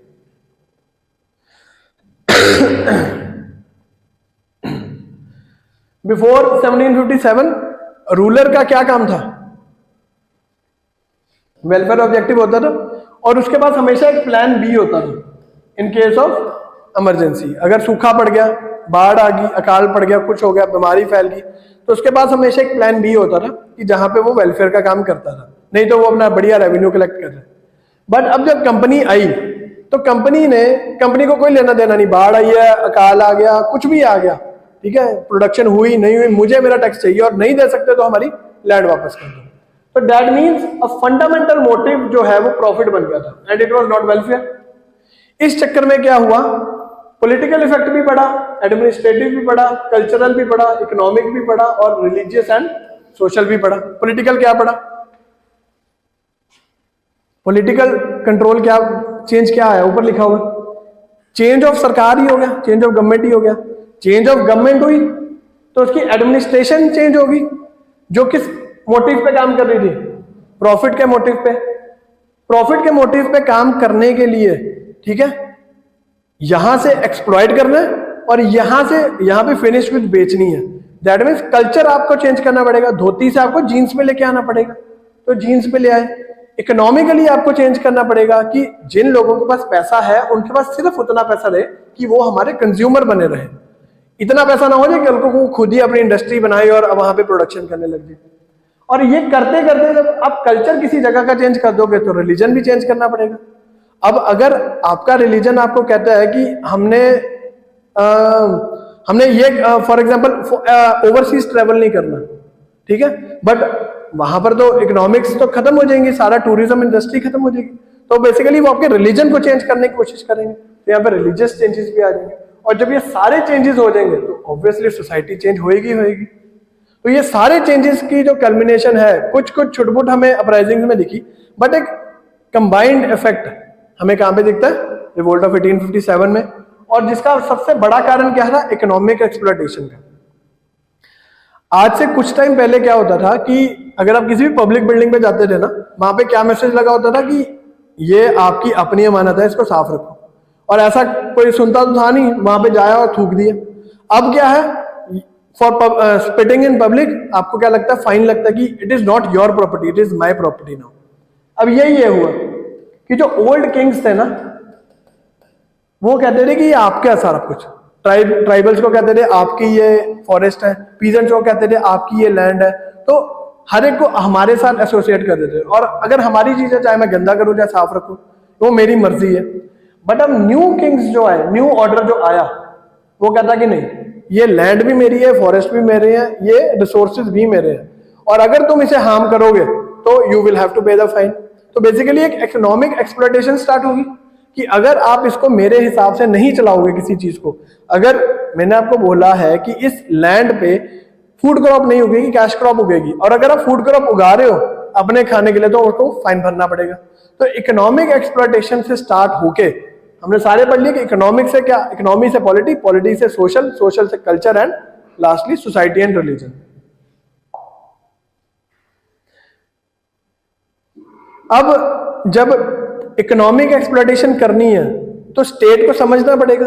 स्टेट को समझने के लिए अर्थशास्त्र में 7 लिम्स ऑफ स्टेट भी दिए थे, king, council of ministers, amatyas, administration, judiciary, spies, army and taxation. इन सब चीजों को समझना और इन चीजों को समझ के इंटरप्रेट करना। बट इंटरप्रेट कौन कर रहा है? यहां पे कंपनी कर रही है, और कंपनी का मोटिव क्या है? प्रॉफिट। तो इन सभी चीजों को इंटरप्रेट कैसे करा जाएगा और ऐसा एक सिस्टम सेटअप करा जाएगा जिसका प्राइम मोटिव क्या होगा? प्रॉफिट का। British remained as foreigners and had no cultural links. अब क्या हुआ था, जो ओल्ड जमींदार, ओल्ड पीजेंट था, उनका बढ़िया चल रहा था। अगर पीजेंट के ने किसी आड़तीये से पैसे उठाए हैं और वो नहीं दे पा रहा उसको पैसे, तो वो क्या कह रहा है, चल ठीक है अगले महीने में ऐड कर देना, ठीक है। बट अब नहीं, अब अगर जो प्रोटोकॉल है वो प्रोटोकॉल है। आज की डेट में भी ये जो प्रोटोकॉल्स वाला सिस्टम चला है, बॉस का और स्टाफ का, कि विश करना है, वो हायर रैंक है, सीनियर रैंक है, ये सारा इसी की वजह से है क्योंकि ब्रिटिशर्स जब आए यहाँ पे तो उन्होंने अपना एक गोरा ऊपर बिठा दिया और नीचे कौन? नेटिव्स बिठा दिए, सारे इंडियंस बिठा दिए। अब एक ऐसी क्या डिस्टिंग्विश फीचर होगा कि बॉस बॉस लगेगा और स्टाफ स्टाफ लगेगा, कि हमेशा जब गोरा आएगा तो सभी को खड़ा होना पड़ेगा, सभी को विश करना पड़ेगा, उसके आने से पहले आना पड़ेगा, उसके जाने के बाद जाना पड़ेगा। और ये आज तक प्रोटोकॉल फॉलो हो रहा है। और ये प्रोटोकॉल किसकी देना? कैपिटलिज्म की बेसिकली, क्योंकि कैपिटलिज्म को चाहिए थी ये सारी चीजें कि जो नौकर है, जो सेवक है, वो सेवक ही रहे, वो कभी राजा सिर ना उठाने की कोशिश करे। और इसलिए हमेशा उसको इतना डिप्रेस कर, इतना ऑप्रेस करके रखो कि कभी भी वो सोच भी ना सके कि बॉस के बारे में कुछ गलत बोलेंगे। अगर आज भी चलो सर्विंग में क्या होता है कि अगर किसी का बॉस का फोन भी आ जाता है, अपना सामने सीट से खड़े हो जाते हैं। तो इतना ज्यादा डर पड़ा हुआ है इन प्रोटोकॉल्स की वजह से। और ये किसका सेटअप हुआ पड़ा है? ब्रिटिश टाइम पे, क्योंकि वो लोगों को जानते नहीं है। उन्होंने क्या है, एक डर पैदा करना है। बॉस का डर आज भी है, तो उन्होंने बॉस का एक डर क्रिएट करना है, और जिसकी वजह से प्रोटोकॉल्स क्रिएट हो जाते हैं। अब रिवोल्ट ऑफ 1857 तक आते आते जो ब्रिटिशर्स को इनविंसिबिलिटी थी, दैट मीन्स ऐसा एक दुनिया में माहौल फैला हुआ था कि ब्रिटिशर्स को कभी हराया नहीं जा सकता, वो खत्म हो रहा था। वो कहाँ का हमें हुआ था? फर्स्ट एंग्लो अफगान वॉर में हार गए थे, वापस आ गए थे। एंग्लो सिख वॉर वर सो डैमेजिंग कि भाई ब्रिटिशर्स ने खुद कह दिया था कि अगर हमें एक ऐसी सेकेंड एंग्लो सिख वॉर, अगर एक ऐसी वॉर लड़नी पड़गी तो हमारा बैकपैक हो जाना। द क्रीमियन वॉर्स, वहां पर भी बुरी तरह से हार गए। अब एक क्रीमियन वॉर आप पढ़ोगे, टू डू ये करोगे, आपकी भी क्रीमियन वॉर्स का क्या लेना देना था कि ब्रिटिशर्स के साथ में हार गए थे। उसके बाद संथल अपराइजिंग अभी हमने पढ़ी थी, वो पैरेलली चल रही थी, और वो काफी हद तक 24 परगना वाला जो रीजन है, बंगाल हमने पढ़ा था, बंगाल पढ़ा, उसमें 24 परगना डिस्ट्रिक्ट आज भी है, 24 परगना डिस्ट्रिक्ट, ठीक है। तो 24 परगनास में बेसिकली संथल अपराइजिंग था, और वो वाला मेजोरिटी ऑफ रीजन इंडिपेंडेंट और ऑटोनोमस डिक्लेयर करवा दिया था इन्होंने। और उस वजह से क्या हुआ, लोगों में पता लगा कि यार ब्रिटिशर्स को हराया जा सकता है। तो ये सारे फीचर्स थे जिसने इनविंसिबिलिटी ऑफ ब्रिटिशर्स को खत्म कर दिया था। अब ये था कि अगर लड़ोगे और स्ट्रेटजी के साथ लड़ोगे तो शायद हम जीत सकते हैं। The major cause was irritation of betrayal, ये हमने हमेशा पढ़ा कि ब्रिटिशर्स किसी के साथ भी ट्रीटी कर लेते थे, बट बाद में क्या करते थे, उनसे वो अपनी ट्रीटी से मुकर जाते थे, तो बिट्रेयल करते थे। इसकी वजह से जो राजे थे, लोग थे, परेशान थे सारे। और सबसे बड़ा जो कारण था वो था मुगल बादशाहों की बेइज्जती। सबसे पहले तो उन्हें बोला कि रेड फोर्ट छोड़ो, अगर आपको आगे कोई बोले कि घर छोड़ दो, और आपके सारे रिश्तेदार आपके साथ हो जाएंगे मतलब कि इसलिए कि नहीं जी इसके साथ बुरा करा, तो उनको बोला रेड फोर्ट छोड़ो पहले तो। और उसके बाद कि बादशाह वाला, बहादुर शाह के बाद तो बोल दिया था कि बादशाह वाला टाइटल ही नहीं, you are only the princes, या पेंशन लो और अपना चुप करके बैठो। तो इस वजह से क्या हुआ कि लोगों में बड़ा मतलब कि वो था कि लोगों को पसंद नहीं था, बिकॉज मुगल्स के साथ अब हम एक्सटेंड हो चुके थे, मुगल्स के साथ बढ़िया, क्योंकि मुगल्स की इंडियनाइजेशन हो चुकी थी, अब उनके साथ कोई दिक्कत नहीं थी, इस्लाम हिंदू ये वाला कोई इशू नहीं था, बढ़िया मुगल एडमिनिस्ट्रेशन चल रहा था और सबके हिसाब से चल रहा था। नेक्स्ट जो रीजन बनता है वो बनता है एनेक्सेशन ऑफ अवध। अब जो मुगल कंपनी की सेना थी, आर्मी थी, उसमें रिक्रूट्स जो थे वो अवध के 75,000 के आसपास थे। अब मैंने बताया, वैसे कारण बताऊं, ये गंगा यमुना बेसिन वाले रीजन के सबसे ज्यादा आर्मी में आज भी क्यों है, पंजाब हरियाणा यूपी बिहार यहां तक सबसे ज्यादा आज की डेट में भी अगर हम देखें आर्मी में सबसे ज्यादा रिक्रूट्स हैं। कारण एग्रीकल्चर नहीं, आर्मी में क्यों है फिर, ये तो बढ़िया एग्रीकल्चर लैंड है तो एग्रीकल्चर करें। हाँ, यहां पर क्या था, टैक्सीज इतने ज्यादा हैं, एग्रीकल्चर से तो भरे नहीं जा सकते, तो हर घर में से एक बंदा कहां पे जाता था, आर्मी में, ताकि अगर एग्रीकल्चर फेल भी हो गया, लैंड भी हमारी वापस ले ली, तो सैलरी आएगी, सैलरी से घर तो पाल लूंगा मैं। And this trend is continuing till date, कि इस बेल्ट में से सबसे ज्यादा आर्मी में आज तक रिक्रूटमेंट हुई पड़ी है। अब एनेक्सेशन ऑफ अवध जब ब्रिटिशर्स ने कर ली, जब मराठास को भी हरा दिया, and Awadh was a buffer between Britishers का बंगाल वाली साइड में और जो मराठास है। जब अब मराठास को हरा दिया, अब अवध की तो जरूरत है नहीं बफर की तरह, तो अब अवध को भी एनेक्स कर लिया, और जब एनेक्सेशन करी तो एक्सप्लॉयटेशन करी मासेस की। और जब मेजोरिटी ऑफ जो सोल्जर्स हैं वो आपके अवध से हैं, तो यानी कि उनकी फैमिलीज अवध में रह रही है, और उन लोगों की जब ज्यादा एक्सप्लॉयटेशन हुई तो इसका मतलब उसका इम्पैक्ट तो घर में उसके हेड ऑफ द फैमिली की पड़ेगी। अब उसका किसी का फादर है, किसी का बेटा है, अब फादर आर्मी में है, उसमें पूरे घर में उसकी एक्सप्लॉयटेशन चल रही है, तो और कर कौन रहा है, उसका खुद का बॉस कर रहा है। तो पहले तो वो बोलेगा कि ना करो जी, आप ऐसा ना करो, बट ब्रिटिशर्स ने तो समझना नहीं है चीज को, तो वो क्या करेंगे, अब आर्मी में सबसे ज्यादा आक्रोश आ गया। अब आर्मी में आक्रोश आने का सबसे बड़ा कारण, सबसे बड़ा रीजन क्या था, उनके पास थे वेपन्स, उन्हें फाइटिंग टेक्निक्स पता थी, और उनके पास स्ट्रेटेजी थी, और नथिंग टू लूज था, नथिंग टू लूज। ये 4 फैक्टर्स थे कि सेपॉयज ने ही क्यों म्यूटिनी शुरू करी है। सबसे पहली बात, गन्स थी उनके पास, अगर वो 10-12 भी इकट्ठे हो गए अपनी गन्स लेके भाग जाए तो गन कहीं ना कहीं तो यूज करेंगे। दूसरी बात, फाइटिंग टैक्टिक था, ट्रेनिंग मिली हुई थी, तो लड़ना आता था कि एक अकेला जो सैनिक है वो 10-12 के साथ लड़ सकता है, कि छुप के कहीं कॉर्डन ऑफ करके कहीं अपनी स्ट्रेटेजी ऐसे बना के वो लड़ सकता है। तीसरी बात, नथिंग टू लूज, मतलब कि ना ही उसको आर्मी में इज्जत मिल रही है, ना पैसे ज्यादा मिल रहे हैं, फैमिली उसकी एक्सप्लॉइट हो रही है, इससे बेटर है कि मर ही जाए वो, या मर के किसी को मारे, या वैसे ही बेचारा डिप्रेशन में मर जाए। तो these were all the reasons कि ये म्यूटनी जमींदारों ने क्यों नहीं शुरू करी, पुराने राजाओं ने क्यों नहीं शुरू करी, या फिर किसी और ने क्यों नहीं, सिर्फ सेपॉयज ने क्यों शुरू करी, क्योंकि उनके पास वेपन्स थे। अभी तक जो भी अपराइजिंग हुई थी कंपनी ने हरा दिया था, कारण क्योंकि इनके पास इतने सोफिस्टिकेटेड वेपन्स और स्ट्रेटेजी नहीं थी एज कंपेयर टू कंपनी, यानी कि यूरोपियन लाइन्स में इनकी ट्रेनिंग नहीं हुई पड़ी थी। बट अब क्या है, इनकी ट्रेनिंग भी हुई पड़ी है और इनके पास कुछ हद तक वेपन्स भी है, और इनको पता है कि वो इनका वेयर हाउस है जहां पे सारे वेपन्स पड़े, अगर हम उन्हें चोरी कर लें तो हम इनसे शायद लड़ सकते हैं। कि पीजेंट को पकड़ाना है, ठाठा ही मतलब कि एक बटन ही दबाना, ट्रिगर ही दबाना सिर्फ, तो वो हम सब में बांट देंगे और फिर हम लड़ेंगे। तो सेपॉयज के पास रिसोर्सेज थे और उनके पास स्ट्रेटेजी थी, इसलिए ये सेपॉयज ने ही स्टार्ट करी है। जमींदारों का क्या था, जमींदारों को तो अगर उनकी जो लैंड थी वो वापस कर दे, जमींदार चुप करके अपना घर बैठ जाता था, बट सेपॉयज को ये नहीं था। सेपॉयज को पता लग गया था कि नेशनैलिटी की बात आ गई थी। क्यों?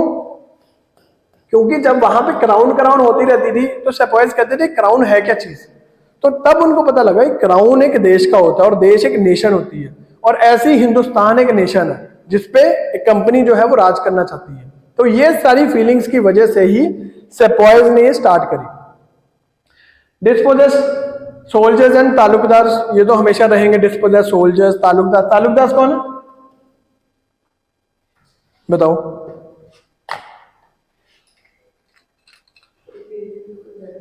बिल्कुल, एब्सेंटी लैंडलॉर्डिज्म पढ़ा था हमने, तो उसमें से परमानेंट सेटलमेंट के जमींदार जब जो बंगाल वाले रीजन में थे फॉर एग्जांपल, वो सारे कहां पे शिफ्ट हो जाते हैं? कलकत्ता में। और पीछे कौन रख देते हैं? अपना एक एजेंट रख देते हैं, और वो एजेंट को क्या बोलते हैं? ताल्लुकदार।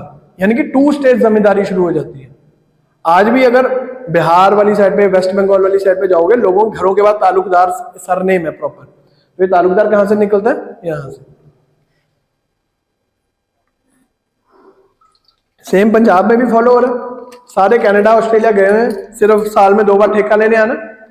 पीछे से कौन देखभाल कर रहा है उनकी? A counterpart of taluqdar. और वो कौन है? ताल्लुकदार का काम यहां पे कौन कर रहा है? वहां हमारे यहाँ पे सारे यूपी बिहार के सारे लोग। ठीक है, तो रिलीजियस एक्सप्लॉयटेशन आ जाती है नेक्स्ट। अब ये तो हो गई इकोनॉमिक, ठीक है, बट लोगों को लड़वाना है। अब लड़वाने के लिए सबसे बड़ी जो हथियार है कौन सा? धर्म। धर्म का नाम दे दूं। अब उसमें 2 चीजें आती हैं।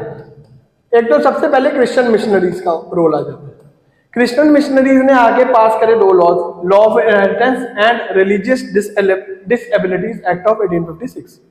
अब इन दोनों का मेन मोटिव क्या था कि अगर कोई फॉर एग्जांपल हिंदू, कोई मुस्लिम, कोई सिख अगर अपना रिलीजन छोड़ के क्रिश्चियनिटी में आता है, तो ये नहीं होगा कि उसके जो पुरानी इनहेरिटेंस है, बेसिकली जो उसको पुश्तैनी रिसोर्सेज, लैंड मिलनी है, पैसा मिलना है, कोई वेल्थ मिलनी है, उससे उसका क्लेम खत्म नहीं होगा। तो अगर कोई क्रिश्चियनिटी में आ रहा है, even then he can ask for his share in the जो प्रॉपर्टी होती है उसमें वो मांग सकता है। तो इस वजह से ज्यादा कन्वर्जन हुई। वो कहता है कि एक तो मेरे को क्रिश्चियनिटी में जाके एम्पावरमेंट मिलेगी, प्रिविलेजेस मिलेंगी, प्लस जो मेरा शेयर है, मेरी ओरिजिनल राइट्स है मेरे, वो भी मिलेंगे। तो विन विन सिचुएशन थी ये। इसकी वजह से क्या हुई? बहुत ज्यादा कन्वर्जन होती है। अब अगर कोई कन्वर्जन देखो रिलीजन में जा रहा है, अगर वो उसकी फिलॉसफी पसंद है, उसको लगता है कि नहीं यार वो मेरे को ज्यादा सूट करते हैं, then it is very good कि अगर कन्वर्जन हो रही है उसमें कोई बुरी बात नहीं। लेकिन अगर किसी को लालच देके या किसी को डरा के आप कन्वर्जन करा रहे हो, वो गलत है, और वो उसका ऑफेंस लेना ठीक चीज है। बट अगर कोई कह रहा है कि नहीं यार मैं उस मतलब की फिलॉसफी से बहुत इंप्रेस हूं और इसीलिए मैं वहां पे जाना चाहता हूं, तो that conversion is not a conversion, that is just कि नहीं, इंसान एक बढ़िया इंसान बनने की जल्दी बन जाएगा, लेट एंड सोल्ड। तो सबसे पहले लॉ इनहेरिटेंस वाला डिसेबिलिटीज एक्ट आ गया। सेकंड इज क्रिश्चियन मिशनरीज का रोल। तीसरा इज कि हिंदूज में क्या होता था, हिंदुइज्म में क्या होता था कि इफ यू ट्रेवल मतलब कि क्रॉस द सी, ठीक है, तो आपका जो धर्म है वो भ्रष्ट हो जाता है। तो हिंदूज में चाहे आप जौन सी मर्जी कैटेगरी में हो, आप शूद्र बन जाओगे, और वापस आके उसे आउटकास्ट किया जाता था। मतलब कि उसे तड़ी पार कह देते थे हम, तड़ी पार की भाई नहीं, आज से गांव में तेरा हुक्का पानी बंद। हुक्का पानी का मतलब ही हुक्का पानी है, ना तेरे को हुक्का मिलेगा ना तेरे को पानी यहाँ से खाने पीने को कुछ मिलेगा। तो उसे आउटकास्ट कर दिया जाता था।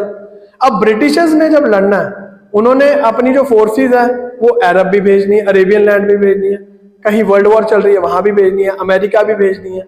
तो ऐसी हर जगह पे अलग अलग जगहों पे जहां पे भेजनी है, जहां पे समुंदर पार करना पड़ जाता है, तो वहां पे वो अपनी कास्ट खो देते थे। अगर कोई ब्राह्मण है वो चले जाता था, वो वापस आके शूद्र बन जाता था, और उसको और उसके पूरे परिवार को मतलब कि ज्यादा ढंग से नहीं करा जाता। तो ये हो गया रिलीजियस एक्सप्लॉयटेशन। तीसरी बात, रिलीजियस सिंबल्स नहीं डाल सकते थे। अगर किसी ने कुछ गले में डाला है, हाथ में डाला है, वो नहीं डाल सकते आप, क्योंकि आर्मी का रूल है, ठीक है। तो ये सारे रीजंस आपको कहां पर चले गए आपके रिलीजियस एक्सप्लॉयटेशन में ऑफ सेपॉइज। इसके अलावा humanitarian reforms like abolition of Sati, permission of window remarriage, abolition of child marriage and polygamy, ऐसी ह्यूमैनिटेरियन भी कुछ चलो ब्रिटिशर्स इकोनॉमिक कंपनी के आने के साथ हुई, बट स्टिल लोगों को क्या लगा कि ये तो हमारे कल्चर पे अटैक है। इवन अकबर ने भी ट्राई करा था कि सती को मैं खत्म कर दूं, बट वो कर नहीं पाया। उसने मैक्सिमम इतना कर दिया था कि चलो अगर किसी ने सती प्रैक्टिस करनी है तो एटलीस्ट मेरे से एक बार परमिशन ले लेना, फॉर मतलब जस्ट एक खाली कागज लेना और मेरे से साइन करा लेना, इतना तो राज्य की बात रख लेना। बट इन्होंने तो बिल्कुल ही उसको क्रिमिनलाइज कर दिया था। Next is sepoy discontent. अब कोई भी सेपॉय, अब सेपॉय डिसकंटेंट यहां पे बहुत इंपॉर्टेंट है। सबसे पहली बात, जो बड़े गस्टेड ऑफिसर्स वाली पोस्ट होती थी या कोई भी बड़ी पोस्ट होती थी, वो किसके लिए एक्सक्लूसिवली रिजर्व होती थी? यूरोपियंस के लिए या ब्रिटिशर्स के लिए। नंबर 2, कभी भी कोई इंडियन सेपॉय सूबेदार की पोस्ट से ऊपर नहीं जा सकता था। उसके बाद हमेशा उनको पिग्स या निगर्स, मतलब कि ये गालियां निकाल के उन्हें बोला जाता था। और तीसरा हमने वही बोला, रिलीजियस जो एक्सप्लॉयटेशन होती थी कि एक तो उन्हें अपने रिलीजियस सिंबल्स नहीं डालने जाने दिए जाते थे, और दूसरी बात जो क्रॉसिंग ऑफ द सी था, और तीसरी बात उनको फॉरेन अलाउंस नहीं मिलता था, फॉरेन अलाउंस नहीं मिलता था। अब फॉरेन अलाउंस क्या हुआ कि अगर एक बंदा पंजाब से बंगाल जा रहा है लड़ने, even then he was given a foreign allowance. उन्होंने जान के सबको ये बताया कि इंडिया इज नथिंग, इंडिया, तुम पंजाब एक अलग है, हरियाणा अलग है, मध्य प्रदेश अलग है, बंगाल अलग है, अवध अलग है, मैसूर अलग है। तो ये पंजाब टू बंगाल जाते थे तो फॉरेन अलाउंस मिलता था, तो ये भी इन्होंने बंद कर दिया। इन्होंने बोला नहीं, हमने नहीं देना, बिकॉज हम तो सैलरी दे रहे हैं एंड दैट्स इट। तो यानी कि इकोनॉमिकली पनिश करा इनको कि अब पैसे जो है वो कम मिलने लगे, और बोले कि नहीं ये तो गलत बात है अभी सारी। तो इस वजह से क्या होता है कि सेपॉइज में आगे रिलीजियस होगी, इकोनॉमिक होगी, पॉलिटिकल होगी, सारी चेंजेस। और अब आ जाता है इमीडिएट रीजन। इमीडिएट रीजन क्या आता है? Grease cartridges incident. ये क्या है? ये तो आपको पता होना चाहिए। हाँ, क्या होता था? हाँ, पुरानी आपने देखी है जो बंदूकें होती हैं वो ऐसे भर के उसमें बारूद ऐसे ऐसे करते थे, तो जो बारूद भरते थे वो किसी कार्ट्रिज में होता था, और वो कार्ट्रिज को अगर उस बारूद को हवा लग जाए तो वो मॉइस्चर कंटेंट पकड़ जाएगा और वो बारूद फेल हो जाएगा। तो इसलिए उसको सील एक करते थे कार्ट्रिज में, और उस कार्ट्रिज को सील करने के लिए इट वाज सेड कि एक पेस्ट लगाते थे, और वो पेस्ट एक अफवाह ये अफवाह फैली है, रियलिटी है, that is not our concern, but ये एक न्यूज सब में होगी कि वो जो सील बनाई गई है वो काऊ और पिग के फैट से बनाई गई है। Cow was sacred to Hindus and pig was sacred to Muslims. तो यानी कि मुस्लिम्स और हिंदूज यहाँ पे हम इकट्ठे दिखेंगे, और यही जो है उनको अब ब्रिटिशर्स को दोबारा रियलाइज हो जाएगा कि हिंदू मुसलमान अगर इकट्ठे हो गए तो देन वी आर गॉन। तो यहां से आके वो हिंदू मुस्लिम यूनिटी को और ब्रेक करने की कोशिश करेंगे। बट चलो, coming back to the point, तो वो कार्ट्रिज जो होती थी जिसको मुंह से खोलना पड़ता, ऑब्वियसली कोई ऐसी चीज है तो आप मुंह से खोलोगे। अब ना हिंदूज उसको मान रहे हैं ना मुसलमान मान रहे हैं, पीछे से इतनी इकोनॉमिक, रिलीजियस, पॉलिटिकल हर तरीके की एक्सप्लॉयटेशन चल रही है। अब उनको कोई रीजन चाहिए प्रोटेस्ट करने का बस, और वो रीजन क्या बन जाता है? Grease cartridges incident. यहाँ पर क्या होता है? मंगल पांडे 34th 19 सारी जो रेजिमेंट्स होती हैं वो मना कर देते हैं कि नहीं, हमने नहीं इसको मुंह से खोलना। अब अगर आपने अपने बॉस को आज की डेट में भी कोई मना कर दो तो वो क्या करेगा? ये पकड़ अपनी चिट्ठी और भाग जाए यहाँ से, या फिर वो आपको पनिश करेगा। बट उस टाइम पे बॉस जो है वो गोली मार सकता है आपको, अगर आप उसके ऑर्डर्स को डिफाई करो। अगर आर्मी में आज भी किसी के अगर सीनियर के ऑर्डर्स को डिफाई कर देता है जूनियर, तो बहुत स्ट्रिक्ट एक्शन हो सकता है। उस टाइम पर तो आप देखो क्या लेवल होगा कि अगर एक आर्मी का एक नॉर्मल हवलदार अपने मेजर जनरल को कह दे कि नहीं जी मैंने नहीं करना, वो तो निकालेगा गोली और मार देगा। तो दिस वाज द सीन। और गोली वो पहले मारे, इससे पहले या तो वो पहले गोली मारेगा या आप गोली मार दोगे। अब सेपॉइज के मन में इतना करो, मतलब कि गुस्सा है, सब कुछ है, बड़े भरे पड़े हैं, और गन भी है साथ में। अब एक ऐसे इंसान के पास जो है ही पागल बंदा है इस टाइम पे, पागल तो नहीं मतलब कि जिसको बहुत गुस्सा है किसी से कि उसके घर वाले सारे मर गए उधर और वो अकेला बचा, वो कहता है क्या होगा अगर मैं गोली मार दूंगा, मेरे को वापस गोली, मैं भी मर जाऊंगा, नथिंग टू लूज वाली बात हो जाएगी। वो निकालता है गोली और मार देता है। और यही यहाँ पर होगा कि 29 मार्च को बैरकपुर मंगल पांडे मार देता है, 24 को 3rd कैवलरी ऑफ रेजिमेंट, यहाँ पर 90 ऐसे सोल्जर्स होते हैं जो मना कर देते हैं कि हम नहीं करेंगे, और 90 को ट्राई किया जाता है और उसमें से 85 को सजा दे जाती है, 10 साल की रिगरस इम्प्रिजनमेंट दे दी जाती है। अब ये जो 3rd कैवलरी के बंदे होते हैं ये क्या करते हैं, अपने जो बाकी सैनिक होते हैं ये अपने जो 85 जिनको सजा मिली होती है उनको जाते हैं कैद से छुड़ा लेते हैं और वेपन्स भी उठा लेते हैं वहां से। अब ये सारे वहां से इकट्ठे होकर कहां की तरफ मार्च कर जाते हैं? दिल्ली की तरफ। अब दिल्ली की तरफ अभी बात वही है, लीडर लेस एट वोल्ट, अभी कुछ नहीं पता करना क्या, अभी बस ये पता कि दिल्ली पे जाके कब्जा करना। दिल्ली पे जाके कब्जा हो क्या जाएगा जब अवध नहीं आपके पास, बंगाल नहीं आपके पास, गुजरात नहीं आपके पास, जाना वहां पे जाके बादशाह की कुर्सी पे बैठना है। और बादशाह जी कौन है वहां पे? हमारे बहादुर शाह जफर है। वो कहते हैं कि नहीं, वो वहां पे पहुंचते हैं और वहां पे जाके कहते हैं कि यार यू आर हिंदू बादशाह ऑफ हिंदुस्तान, तुम्हें डिक्लेयर कर देते हैं। अब बहादुर शाह जफर कहते हैं ठीक है, मेरे को तो वैसे भी पेंशन मिल रही है, अगर तुम जीत गए ठीक है, नहीं तो मेरी पेंशन हाफ हो जाएगी, बट स्टिल मेरे पास अपनी जिंदगी जीने जितने रिसोर्सेज हैं। तो वो कहता ठीक है, कहना लेकिन मैं तुम्हारा सिर्फ एक फेस बन के रहूंगा, बादशाह of Hindustan, just to show कि ये सारे देश की रिवोल्ट है अगेंस्ट द ब्रिटिश एम्पायर, लेकिन काम तुम कर हो। अब काम जो है डेलीगेट हो जाते हैं, कहीं कोई आ जाता है, कहीं जनरल भक्त खान आ जाता है, चाहे अपना रानी झांसी या नाना साहेब तांत्या टोपे, ये सारे लोग डेलीगेट कर लेते हैं। तो ये बन जाता है इसका एक कि 10 मई तक ये सारा सिस्टम रेडी हो जाता है।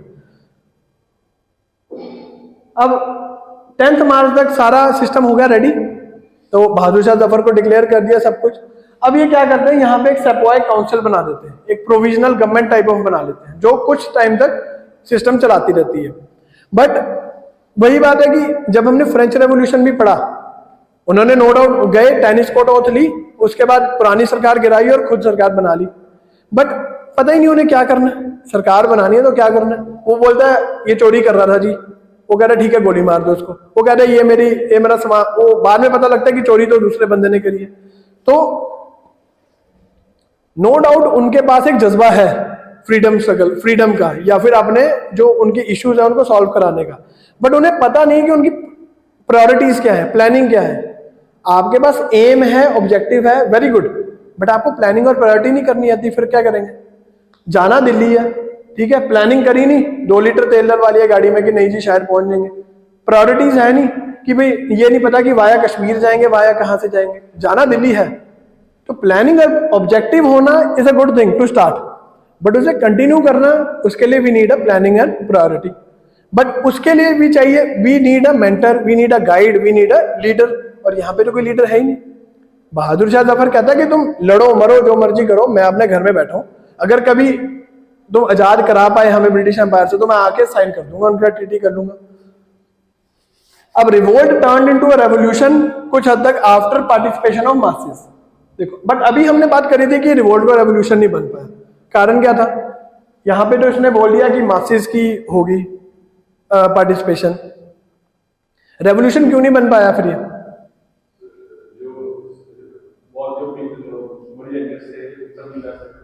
नहीं एक्सेप्ट भी नहीं, ये वाले छोड़ दो, ये तो हम बाद में जो जुड़े भी इसके साथ वो भी छोड़ गए इसको बाद में, जब उन, हाँ वही मैं कह रहा हूं कि जो स्टार्टिंग में हम बात करते हैं पार्टिसिपेशन ऑफ मासेस। अब मासेस की किसी की भी ये तो थी नहीं कि हिंदुस्तान को आजाद कराना, उसको था कि नहीं मुझे मेरी पेंशन चाहिए, वो कहता नहीं मेरे को मेरा एस्टेट चाहिए, वो कहता नहीं मेरे को यहाँ पे रिलीजियस टॉलरेंस चाहिए, बस जैसी वो मिलती है वो चुप करके पीछे हट जाता है। यानी कि मासेस जो है वो टेम्परेरी थे, जैसे ही मासेस खत्म हुए रेवोल्यूशन खत्म हुआ, रेवोल्यूशन खत्म हुआ तो रिवोल्ट खत्म हो गया। और मनी लैंडर्स, अब सबसे दूसरी बात कि ये अगर हम कहें एक्सक्लूसिवली सिर्फ और सिर्फ उसके अगेंस्ट था, कंपनी के रूल के अगेंस्ट था या ब्रिटिश एम्पायर के रूल के अगेंस्ट था, तो वो गलत है। ये मनी लैंडर्स, ये न्यू ऑर्डर के अगेंस्ट भी था। जो ओल्ड जमींदार था वो न्यू जमींदार के अगेंस्ट था, जो ओल्ड मनी लैंडर था वो न्यू मनी लैंडर के अगेंस्ट था, जो ओल्ड पीजेंट था वो न्यू पीजेंट के अगेंस्ट था। कि इंडिया में काफी जगह पर यह भी हुआ था कि पीजेंट्स ने जाके जो मनी लेंडर्स थे, बेसिकली आड़ती थे, उनके ऑफिस पे अटैक करा और डॉक्यूमेंट्स को जला दिया जहां पे उसने अंगूठा लगाया हुआ था अपना। तो इंडियंस वर्सेस इंडियंस भी इसमें बड़ा चला। मर्चेंट एंड ट्रेडर्स ये भी बाहर रहे, कारण वो कहते हैं कि इनके साथ करना क्या। मर्चेंट एंड ट्रेडर्स किस बिलीफ पे काम करते हैं कि war is bad for business if your business is not war. समझ आई बात। तो war is bad for business, तो मर्चेंट और ट्रेडर भी पीछे रहा। मॉडर्न एजुकेटर भी पीछे रहा, वो कहता है कि नहीं ऐसे नहीं चलनी बात, जब तक आपके पास एक स्ट्रेटेजी नहीं है, फिलॉसफी नहीं है, या फिर जो खुश है प्रिविलेजेस से, जो एक हैट डाल के ट्राउजर और शर्ट और टाई डाल के खुश है, वो कहता है ठीक है यार मेरे को कुछ नहीं लेना। तालुकदार हुज एस्टेट्स वर रिटर्न, ये सबसे बड़े मतलब कि वो जयचंद निकले इसमें। जयचंद कौन है? जब भी हम बिट्रेल की बात करते हैं बोले जयचंद है ये तो हमारा, ढूंढ के लाओ। पृथ्वीराज चौहान के साथ एसोसिएट करना है इसको। जब चौहानों को दिल्ली मिल गई थी और इसको नहीं मिली, दोनों दामाद थे एक ही घर के, चौहान को दिल्ली मिल गई थी, इसको नहीं मिली थी, तो इसने किसकी हेल्प कर दी थी? तो वहां पर इसीलिए ये थे हमारे जयचंद यहां पर। तो जैसे ही तालुकदार को बोला कि यार जाओ तुम्हारी लैंड तुम्हें वापस दी, वो कहते ठीक है हम घर में बैठ रहे हैं अपने आराम से। और इनका पीछे हटने का मतलब रिवोल्ट से पैसा निकल गया, रिवोल्ट से रिसोर्स निकल गया, और वापस रिवोल्ट कहां पे आ गई? लाठी डंडों पे आ गई। और सामने पड़ी है 303 और ये पढ़ रहे हैं लाठी डंडों से लड़ रहे हैं, तो कहां से जीतेंगे? तो इनका बाहर निकलना और ये पैसे वालों का बाहर रहना, दिस वाज द मतलब मेन रीजन कि ये रिवोल्ट एक अपराइजिंग बन के रहेगी। रिवोल्ट भी नहीं इसको कहा जा रहा। By 1859 it was suppressed, but Caesar dead was more dangerous than Caesar alive. ठीक है, मरा हुआ सीजर ज्यादा, मरा मुर्गा is more valuable than the जिंदा मुर्गा, मानते हो? ठीक है, तो यहां पर भी यही हुआ। रिवोल्ट नो डाउट खत्म होगी, बट जब रिवोल्ट खत्म हुई ना, और जो कंपनी का, ब्रिटिशर्स का तरीका था इस चीज को खत्म करने का, वो लोगों में गया जब, तो उससे लोग परेशान हुए। वो कहते कि नहीं, इतना भी तुम्हें हार्श नहीं होना चाहिए था कि मार ही दो, ये कर दो, वो कर दो, बिल्कुल ही कत्लेआम मचा दिया जो, तो वो चीज खत्म कर दी। तो इट इज सेड कि revolt of 1857 can be compared with Caesar dead was more dangerous than Caesar alive. और ये वाले वो लोग थे जो पुरानी मूवीज देखते हैं, ये मनी लेंडर्स, मर्चेंट्स, मेरे को फोटो नहीं मिली इसकी, जो पुरानी मूवी नहीं होती थी कि वो कोई एक गुंडा है किसी को गोली मार रहा होता और सारे, वो एक सीन आता था जिसमें सारे वो खिड़कियां बंद करते हैं, दरवाजे बंद करते हैं, वो सीन होता था। तो बाहर लड़ाई चल रही है और ये मनी लेंडर्स ने, तालुकदार ने अपने दरवाजे खिड़कियां बंद कर ली, और आज भी किसी को लेना देना तो है नहीं कुछ किसी से, बस अपना जब तक अपना प्रॉफिट निकलता ठीक है, उसके बाद चुप करके अपना घर पे बैठ जाता। अब मेन लीडर्स की बात कर लेते हैं हम। मेरठ से सभी सपॉइस को कौन लेके चला? जनरल भक्त खान। दिल्ली में बहादुर शाह जफर टू, लखनऊ में बेगम हजरत महल, ये अपने बेटे को चाहती थी कि जो सारा राजपाट है मेरे बेटे को दे दे।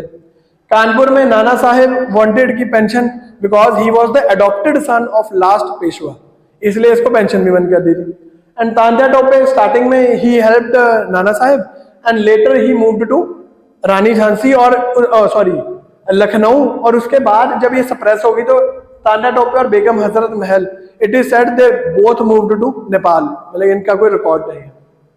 फैजाबाद मौलवी अहमदुल्ला, मतलब he had his own reasons, estates वाला। बिहार में Kunwar Singh, he had his own reasons कि dispossessed, he was a dispossessed zamindar, ये कहता था मेरी लैंड वापस कर दो, मैं चुप करके बैठ जाऊंगा अपना। और सबसे, अगर कई बार पूछते हैं ओल्डेस्ट कौन लीडर था इसका रिवोल्ट ऑफ 1857 का, सो दैट वाज बिहार का कुंवर सिंह। और last is Rani Lakshmibai. Britishers ने खुद कोट करा है कि इन सभी मर्दों में से, मतलब कि जो भी लड़ाइयां लड़ी, हमने सिर्फ एक मर्द के साथ लड़ाई लड़ी, and that was Rani Lakshmibai. और आज भी पूरा गुणगान होता है। But Rani Lakshmibai wanted only Jhansi. अपने हस्बैंड की डेथ के बाद ही जस्ट वांटेड कि जो मेरा बेटा वो राजा बन जाए। और अगर ब्रिटिशर्स राजा बना देते तो डू यू थिंक रानी लक्ष्मीबाई ने कंटिन्यू करना था इस चीज को? नहीं। यही रीजन था कि ये रिवोल्ट भी नहीं रही, ये अपराइजिंग बन के रह जाती है। तो सबका अपना अपना रीजन है, जब जिसका पूरा होगा ठीक है, नहीं तो मरेंगे सारे। अब एक ह्यूमन बॉडी या रिवोल्ट ऑफ 1857 अगर ले तो इसमें हेड कौन है? मुगल्स और चीफ्स। अब मुगल्स में बहादुर शाह टू बेसिकली हम बात कर रहे हैं। अब बहादुर शाह टू जब है तो बहादुर शाह टू तो घर में बैठा है अपना, वो कहता है कि अगर तुम जीते तो बुला लेना, मैं साइन कर दूंगा और मैं बादशाह हिंदुस्तान का बन जाऊंगा। और जो चीफ्स हैं सारे राजा हैं, अब कोई छोटा राजा किसी की हेल्प कर रहा है, ब्रिटिशर्स को लगा कि यार इसको जो चाहिए वो दे दो, वो दे देते हैं। अगर वो 100 रुपए मांग रहा है उसको 60 रुपए दिया और बोला कि तू घर बैठ जा।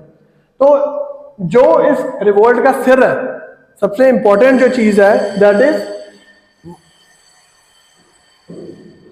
Mughals and chiefs.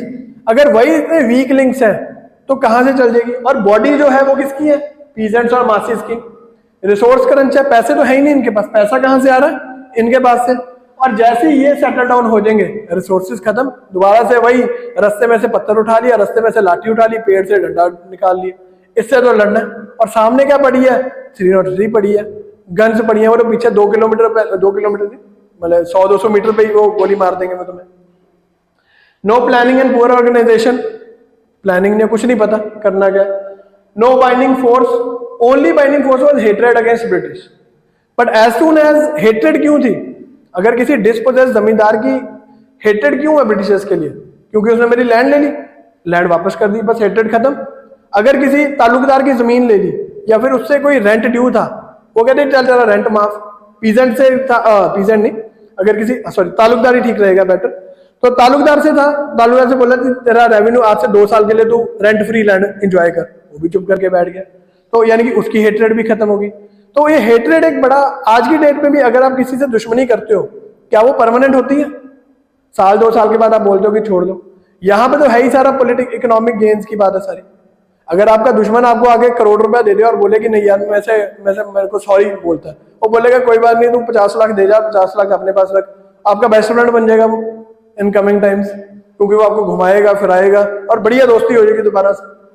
But once concern fulfilled they sit back and घर में बैठे नेटफ्लिक्स देखते थे। फिर मुगल चीफ्स बादशाह बैठा घर में अपना टीवी देख रहा है। अब इसकी नेचर की बात करते हैं।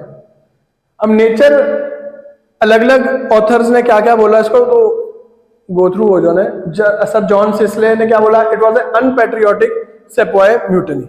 अनपैट्रियोटिक मानते हो, नेशन का कोई कंसेप्ट ही नहीं है। सेपॉयज की म्यूटनी थी, बिल्कुल ठीक है, तो सेपॉयज ने स्टार्ट करा था बिकॉज उनके पास हथियार थे, प्लानिंग थी, स्ट्रेटेजी थी लड़ने की, और उनके पास बहुत ज्यादा अंदर से भरे हुए थे कि उनको जॉब पे भी इतना प्रेशर और घर जाते थे घर जाके भी इतना प्रेशर, तो दिमाग का प्रेशर कहीं ना कहीं तो निकलेगा, या गोली खाने में या गोली मारने में। VD. Savarkar in his book, अब ये बुक याद रख लेनी है, Indian war of independence, VD. Savarkar ने लिखी है। He calls it first war of independence. VD. Savarkar ने बोला ये एसेंस इन टर्म्स दैट धर्म युद्ध turns into a freedom struggle. वो कहते हैं कि ये तो रिलीजियस एक्सप्लोटेशन जो थी ये फ्रीडम स्ट्रगल में कन्वर्ट होगी। RC. Majumdar, neither first nor war of independence. Jawaharlal Nehru in his book याद रखनी है, the discovery of India. Discovery है कि डिस्कवरी ऑफ इंडिया? एक ऑफ इंडिया है ना पूरा, हाँ, discovery of India. Called it feudal uprising turning into war of independence. तो बड़ा ही एक बैलेंस्ड सा उसको लिख दिया। एम.एन. रॉय, ये बड़ा इंपॉर्टेंट है। एम.एन. रॉय बड़ा ही एक इकोनॉमिस्ट है, मार्क्सिस्ट बेसिकली इकोनॉमिस्ट है। He calls it the last ditch of feudalism, कि आखिरी बार जो इंडिया ने फ्यूडलिज्म को देखा that was during revolt of 1857। उसके बाद एक एम्पायर बिल्डिंग की तरफ शुरू हो गई, उसके बाद एक यूनिफाइड सरकार की तरफ शुरू हो गई। तो ये काफी हद तक हम अगर कभी हम सोशलिज्म, यूनिटी, नेशनलिज्म की बात करें तो एम.एन. रॉय को हम टर्म कर सकते हैं कि रिवोल्ट ऑफ 1857 को ही calls the last ditch of feudalism. क्या सॉरी? हाँ, adviser, he was the chief adviser of constituent assembly. Women to came forward and nothing to lose. Women घर में भी एक्सप्लॉइट हो रही थी, प्रोफेशनली भी एक्सप्लॉइट हो रही थी। वो कहते ठीक है आ जाओ बाहर, वही जैसे सेपॉयज के साथ था, या गोली खा लो या गोली मार लो, कुछ बचा तो है नहीं, घर भी एक्सप्लॉइट हो गया ना, काम पे कुछ मेरे को इज्जत मिलती है। तो सेम वाज विद वुमेन, ज्यादा उनकी यूटिलिटी थी नहीं। हमने डिफाइन करा हुआ यूटिलिटी क्यों नहीं थी, कोई यूटिलिटी नहीं है यहाँ पे वुमेन के कारण। इंडस्ट्रियल रेवोल्यूशन ही नहीं है हमारे पास। यहाँ पे क्या एग्रीकल्चरल रेवोल्यूशन लेके आए हैं, रेवोल्यूशन में नहीं, एग्रीकल्चरल फार्म हाउस बनाया हुआ। And T.R. Holmes defines it as a civilisation versus barbarism. Barbarism Indian culture को बोला और सिविलाइजेशन एक कंपनी को बोला। अब ये सारी लड़ाई हुई, सब कुछ हुआ। अब उधर सरकार बैठी है इंग्लैंड में, वो कहती है कि ईस्ट इंडिया कंपनी के अब हाथ से गेम निकल गई, अगर ऐसी की रिवोल्ट दोबारा होगी तो जिससे हम इतना पैसा कमा रहे हैं जिस कॉलोनी से, वो हमारे हाथ से निकल जाएगी। तो इसलिए क्या होता है, गवर्नमेंट ऑफ इंडिया 1858 आता है, जिसका सबसे मेन जो प्राइम फैक्टर होता है वो क्या होता है कि अब से जो कंपनी है वो निकलेगी यहाँ से, जो एडमिनिस्ट्रेशन है सब लेके पैक करके निकलेगी, और अब क्राउन इसको डायरेक्टली देखेगा। तो इसलिए गवर्नर जनरल जो होता है और वाइसरॉय जो होता है वो किसके अंडर आ जाता है, सेक्रेटरी ऑफ स्टेट के अंडर आ जाता है। तो यहाँ पर अब मेन जो हम देखेंगे, अब हम कंपनी से छोड़ के ब्रिटिश एम्पायर की बात करेंगे। तो this was your revolt of 1857। और अब नेक्स्ट फेज शुरू होगा जिसमें अलग अलग economic, political, religious, cultural reform movements चलेंगी।